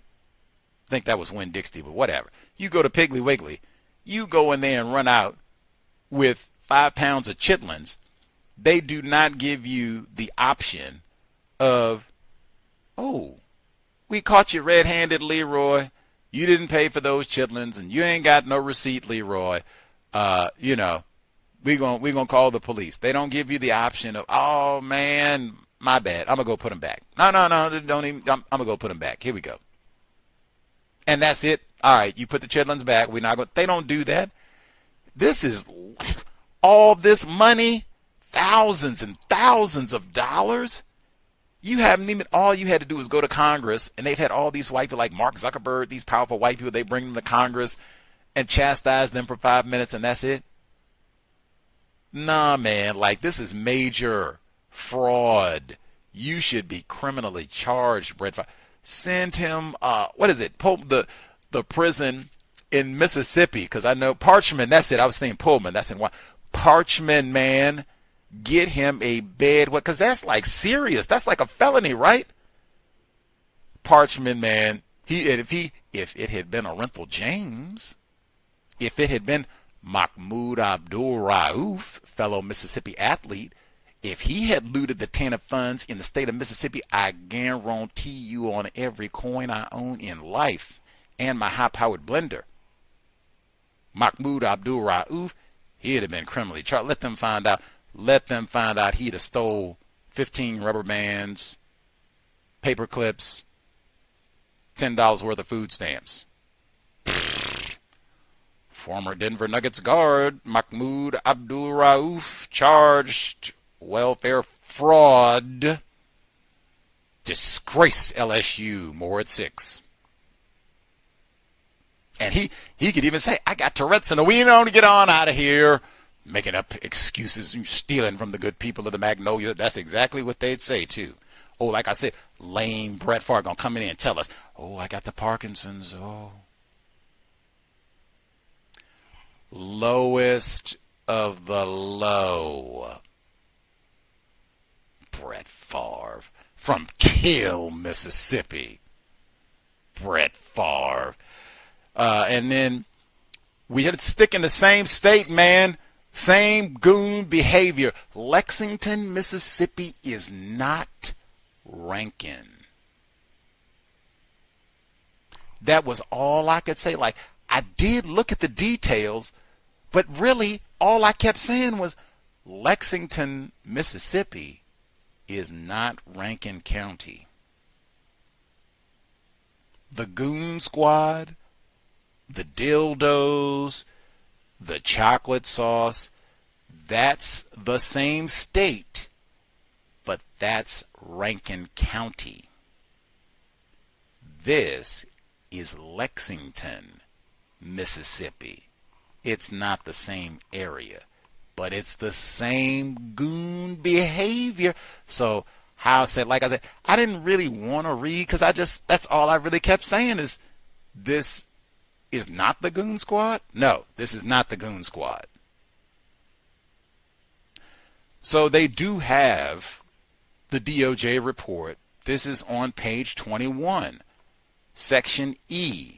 Lexington Police Department officers abuse their authority by sexually harassing women. Just as LPD, I'm so accustom to LAPD.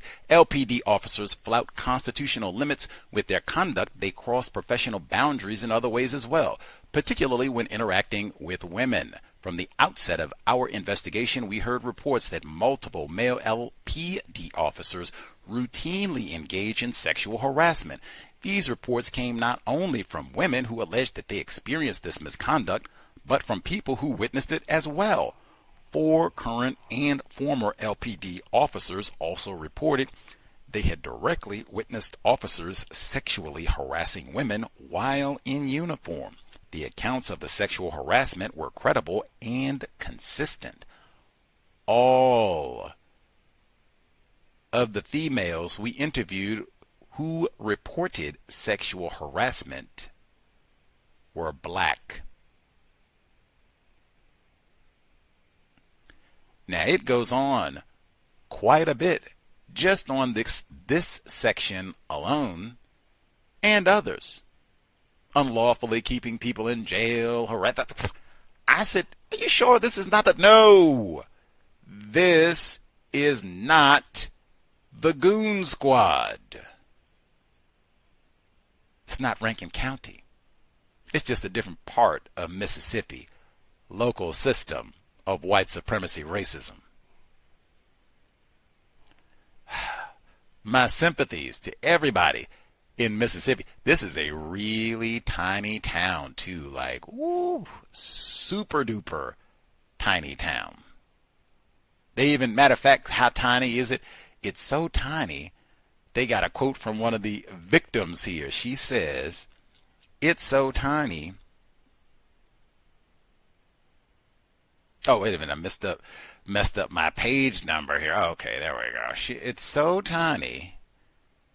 One woman who left Mississippi, they didn't even say she left Lexington. They say she left the state to escape Lexington Police Department harassment. She said, one little incident with a police officer can ruin your whole damn life. This is not the Goon Sqaud.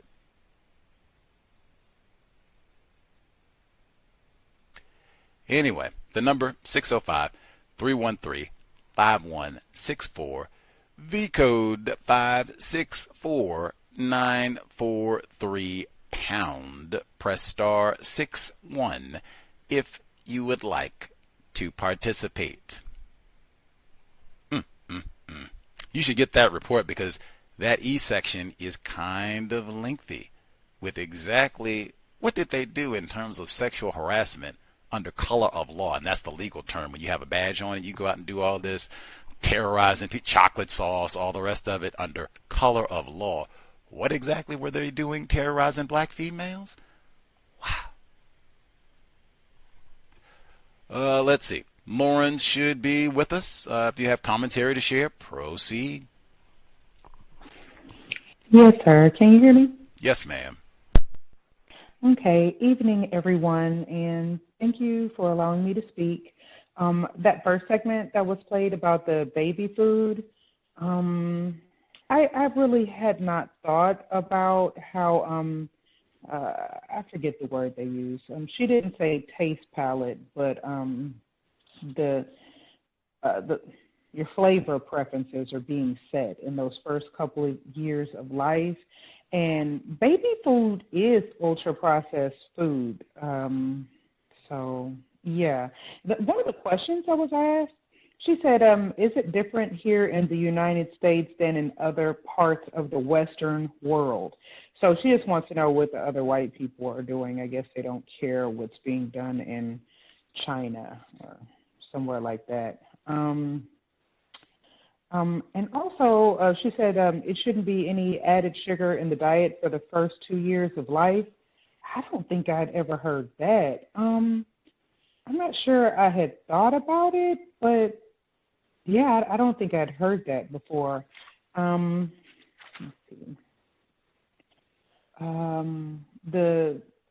There was another segment about extreme heat, and they were talking about areas of the world. They were basically talking about Africa, and they were talking about, they said places that don't have cooling infrastructure like air conditioning. And then they were talking about things to do about the extreme heat. And then the advice came to explain to children the signs of heat stress, like drink water even if you're not thirsty. And I'm like, well, you know, there are parts of that area of the world where, okay, you know, if you don't have cooling infrastructure, if you don't have air conditioning, a lot of these people don't even have running water. And even though in this part of the world people have water, but it's unsafe to drink, but it's like, you know, telling someone to drink water even if you're not thirsty, that only works if you have adequate water supply.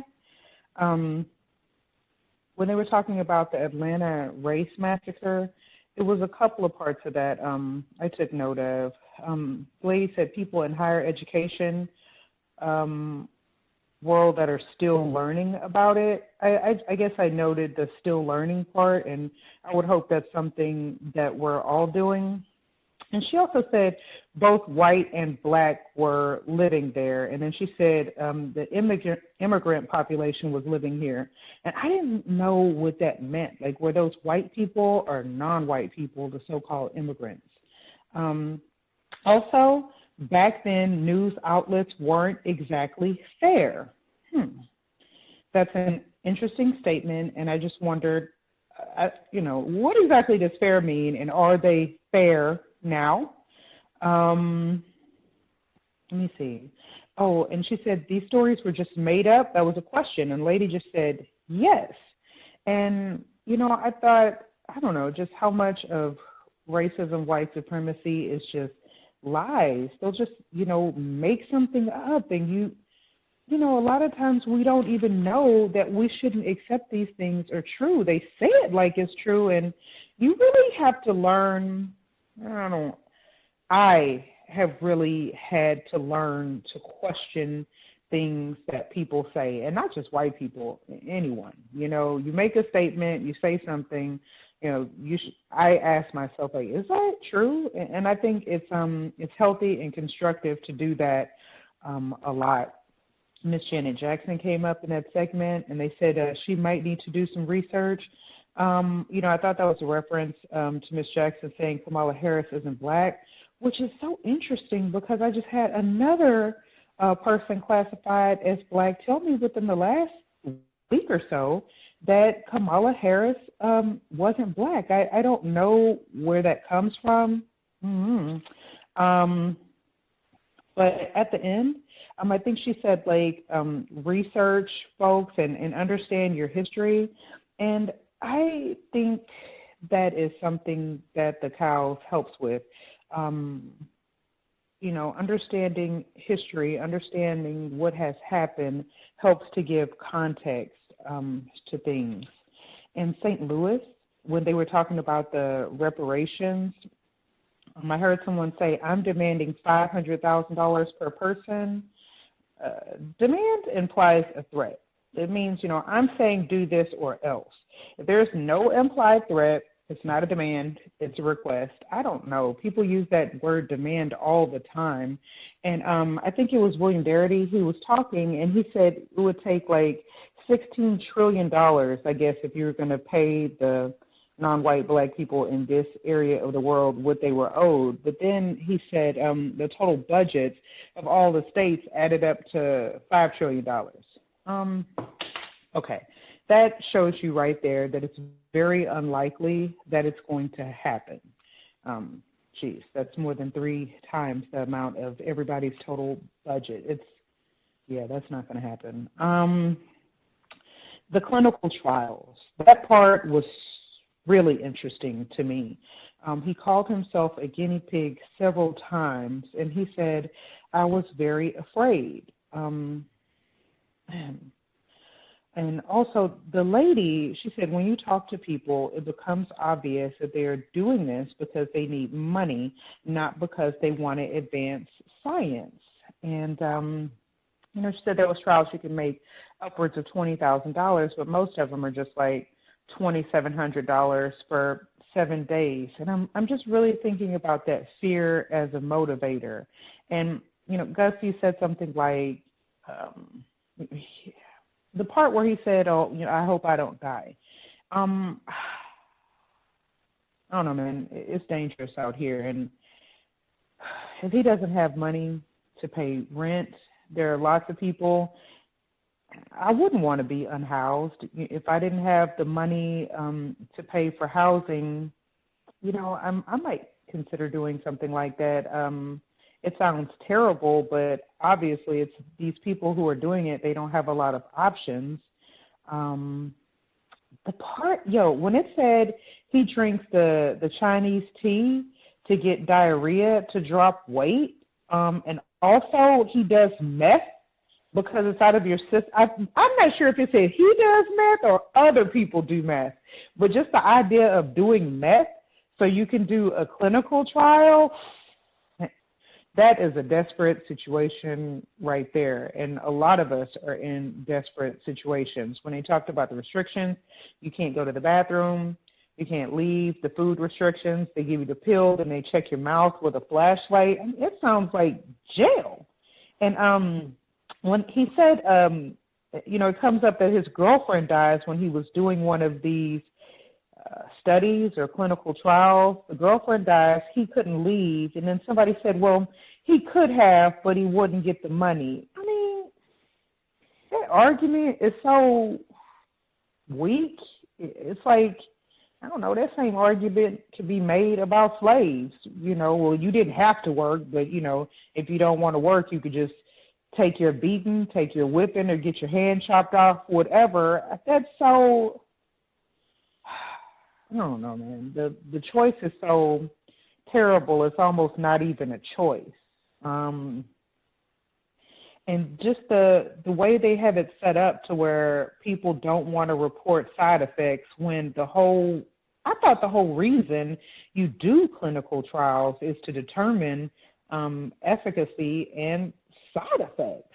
So I don't know, like right at the end there, they said, the data gathered in phase 1 trials is not necessarily reliable. And that should be, I don't know if everyone understands that.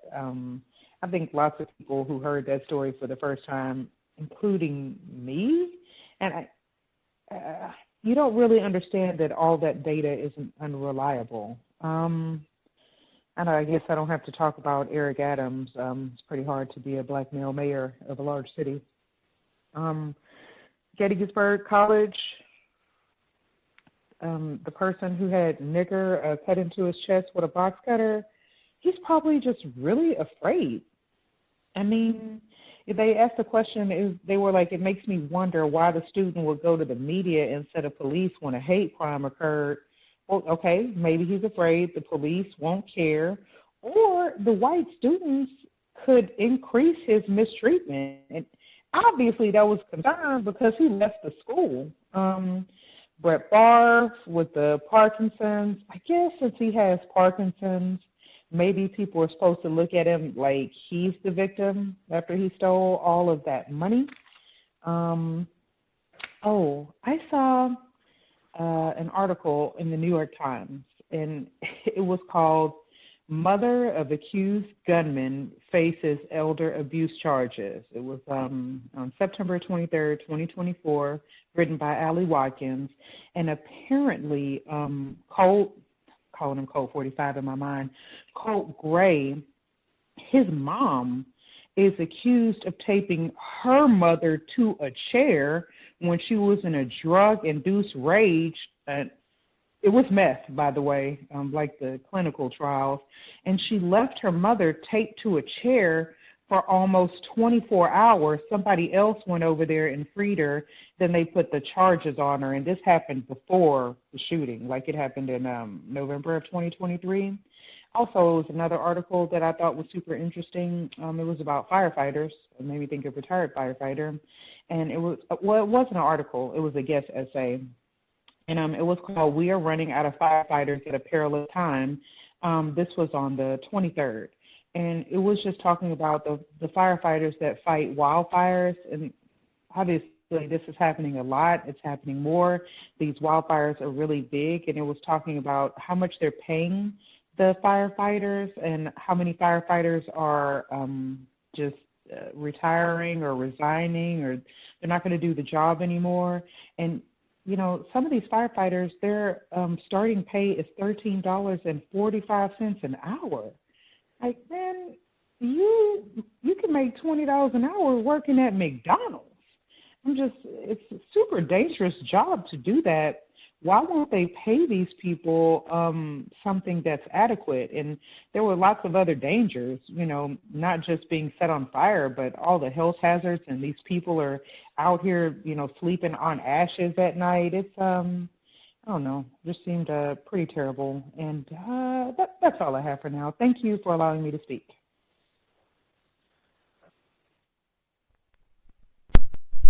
That's why they get the prisoners to do the firefighting in some regions. We've had some reports on that too. Much obliged, Lauren. That was not the report that we had Friday, where that was why I thought it was white women, because they didn't sound like they were in prison. They were talking about getting managerial jobs to fight fires, and the retired firefighter, he commented that they sounded so excited about this, going out in the woods to fight fire. He's like, that does not sound fun to me, being out with a broom, and why is that fun? Thrills, thrilling system of white supremacy, racism. But for sure, they are getting exactly what she said. Because of the shortage, they are using prisoners as firefighters in some regions. Let's see. The no added sugar, that's so important. Should say that 3 or 4 times. Newborns. You're going to have that child. Now, even think about that, the number of times we've heard Bay Area Mom, where she's talked about these are 2- and 3-year-olds. They know where the Chips Ahoy and Oreo cookies are themselves. I don't need any help. I got it. Sit down. I got it. Keep watching TV. I got it. Get as many as I need. Don't even worry about it. That's why I said now, you would really have to have your diet together, because if you eat a lot of sugar, ain't no way you're going to eat in front of a child and they're not going to get some. That's why I said now, my grapefruit smoothie, I don't think they would eat it, but I have been around children. Anything that they see mama eat, I got to have at least, 2 or 3 sips of it to make sure, just in case. Might be good. Anything Papa sipping on, I got to have, a little bit of it. Sandwich, I got to have half. Anything, just to make sure, So if you are eating Chips Ahoy all day long, game over. You would have to have a pretty good diet. But yeah, I hadn't heard that. It's sugar in everything. It's sugar in everything. I don't have offspring, so I haven't bought baby food, but she said it's ultra processed. I bet it's a lot of sugar. I'm going to do that next time I go to the grocery store. I'm going to have to go to like a regular grocery store, like Winn-Dixie or something like that, and just see like what's in the baby food. If you get like applesauce or something, how much sugar, like white sugar, is in it, or high fructose corn syrup, whatever. How much of that is added to the string beans or whatever you're supposed to be giving to your child. I can't say get a blender, man. For that, you don't even need like a high-fangled, fancy schmancy blender if it's going to be baby food for your offspring. And I will say, with some blenders, they will give you recipe books. I think I have that with mine, where some of the recipes are for baby food, which should be easy. I mean, geez, you could just get, like I said, pineapple, banana, peaches. Make it easy for them. You could even eat that in front of them. Man, pears, get things that are in season that you have. I have lots of grapefruits because I'm loving my grapefruits. I don't know, man. Children, I don't know. I put ginger in my smoothies, so they're kind of spicy. I've been around when I say small children, I've been around 1-year-olds. Ginger smoothie. Now they did, give a little bit of a scowl at first. They're like, whoa, that's got a kick, but I'm going to still take 3 more just in case. That's what I said, like children, if they see you drink, like, you're going to have to give me, they don't do the no sharing stuff. So eat healthy foods if you have little children, and no sugar. That's such a big, breastfeeding. Then you don't have to worry about it. You just worry about your personal sugar consumption, making sure you mama and dad are eating healthy foods and not going to McDonald's and Jack in the Box all day long. Chips Ahoy.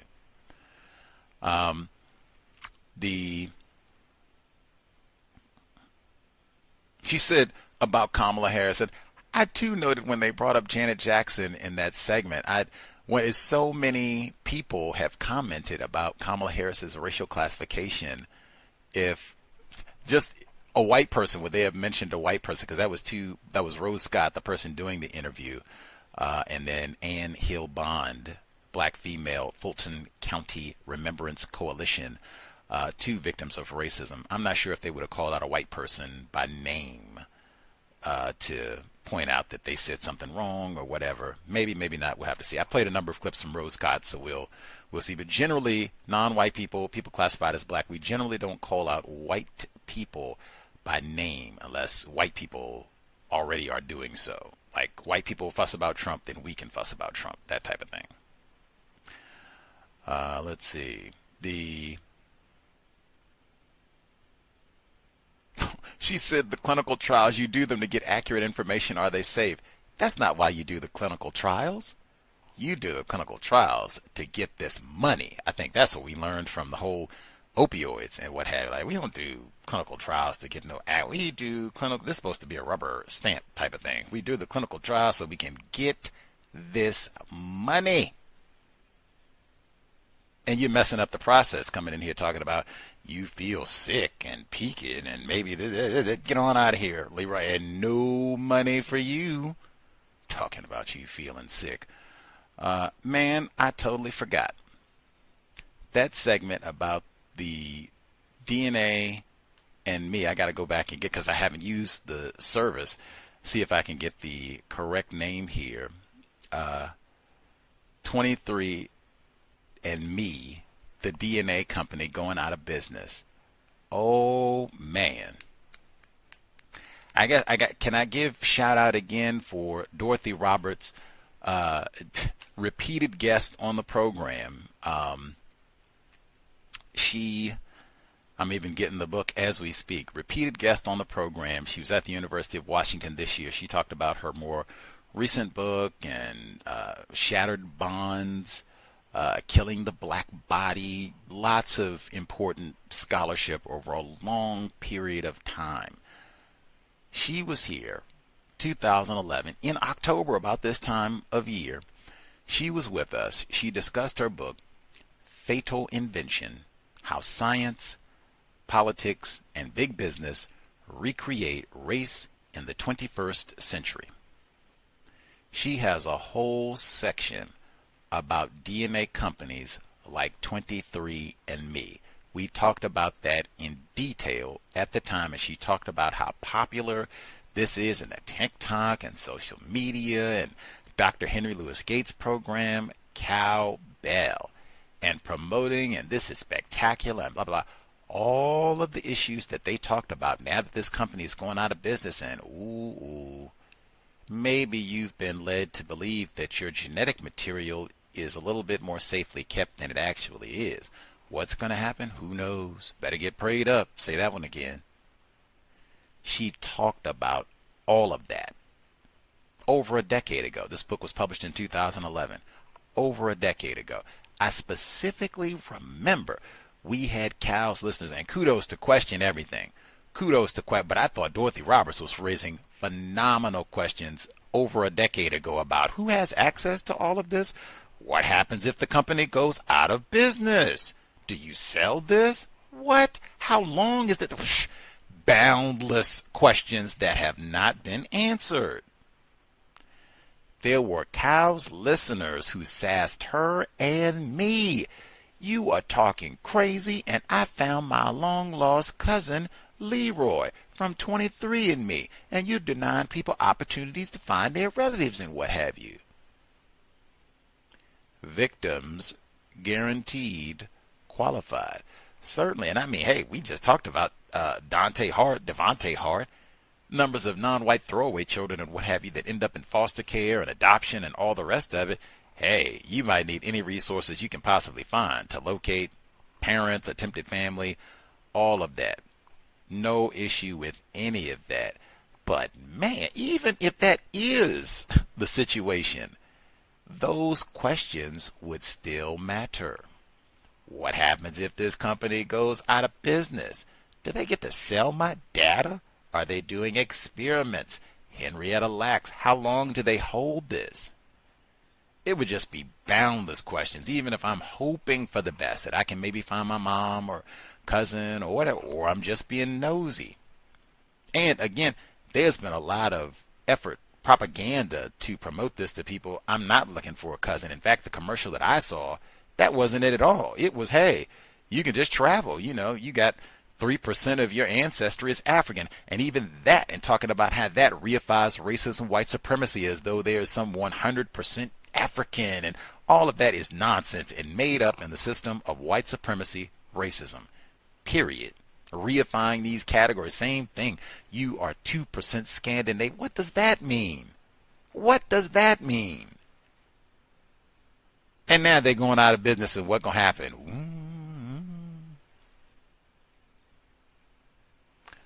The book again, Fatal Invention, How Science, Politics, and Big Business Recreate Race in the 21st Century. There are many other, because this is old now, there are lots of other books talking about this, but it's the same thing for enforcement officers, because they got a whole data bank too. They were even talking about that, like enforcement agencies, they were turning to agencies like 23andMe to get genetic material. Now some groups, some agencies, they changed their policies and such because they've had major problems and all the rest of it, but man, it's a lot to think about, giving over genetic material. Like, do what? Do what? In a system of white supremacy, I'm going to give you my genetic material. Lots to think about. Let's see. Number again, 605-313-5164. The code 564943 pound. Press star 61 if you would like to participate.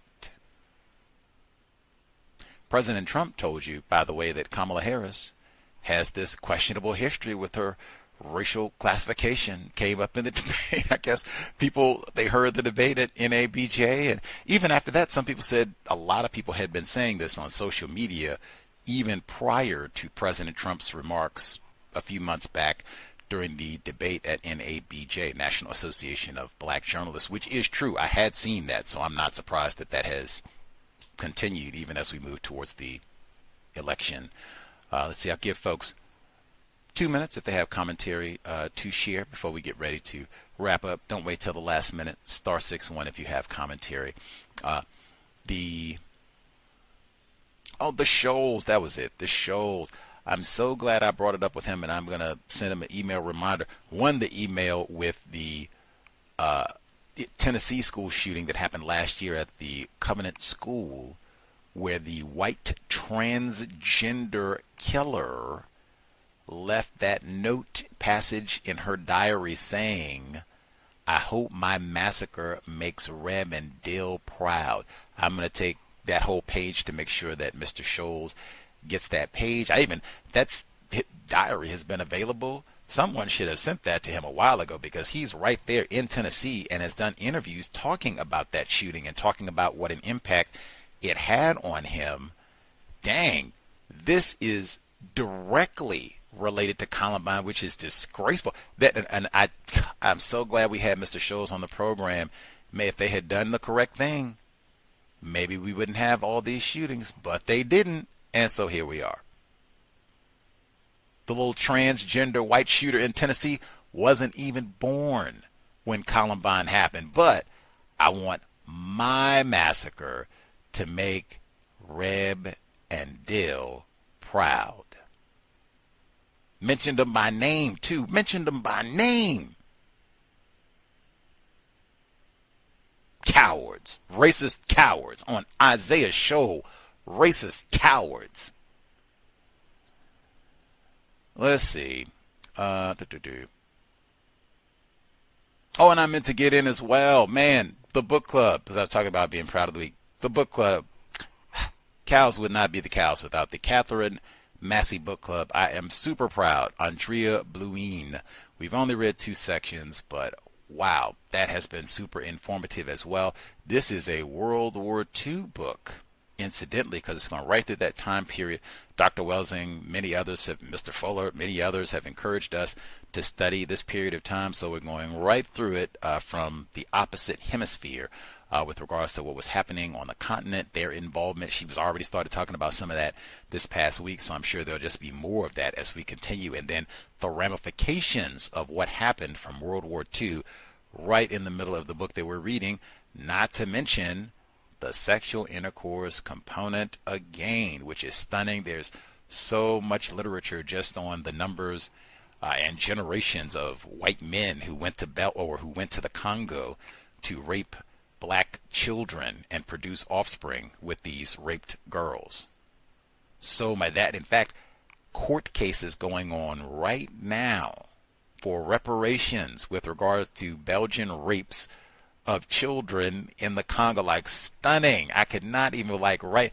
If you can speak French, man, there's lots of live time video, news reports, all this. This court case has been going on for some time, but they've had updates just over the past 30 days since we started reading this book about the offspring of these rapes that went on for decades of whites, Europeans from all over Europe. And we're just focusing on Belgium for our purposes, but from all over Europe, they went into Africa and raped these black females and raped these black children and produced offspring with them, and all the tagging of the orphanages and all the rest of it. There's so much scholarship on all of this, it boggles the mind. I had no idea, but yeah, the Catherine Massey Book Club, learning local. Like, if you are a resident in the state of Georgia, you got connections to Atlanta, you should not be ignorant about the so-called Atlanta race riot.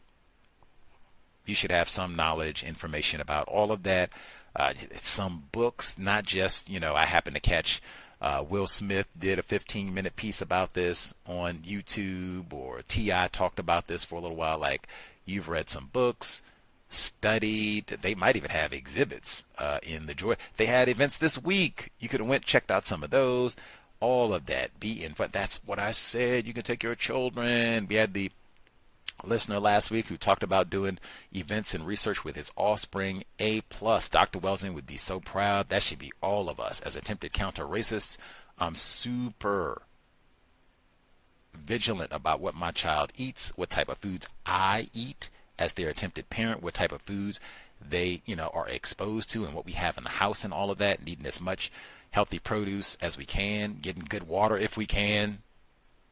But man, we go to events like that. They're having some sort of week-long festivities on the 1906 so-called race riots in Atlanta. We got to pick out at least one or two. We can't be, we've been living right here in Decatur, Atlanta, wherever. We right here, Lithonia, we right here, and mess around. We go there to shop or go to Benihana or any other nonsense, go to some sort of concert.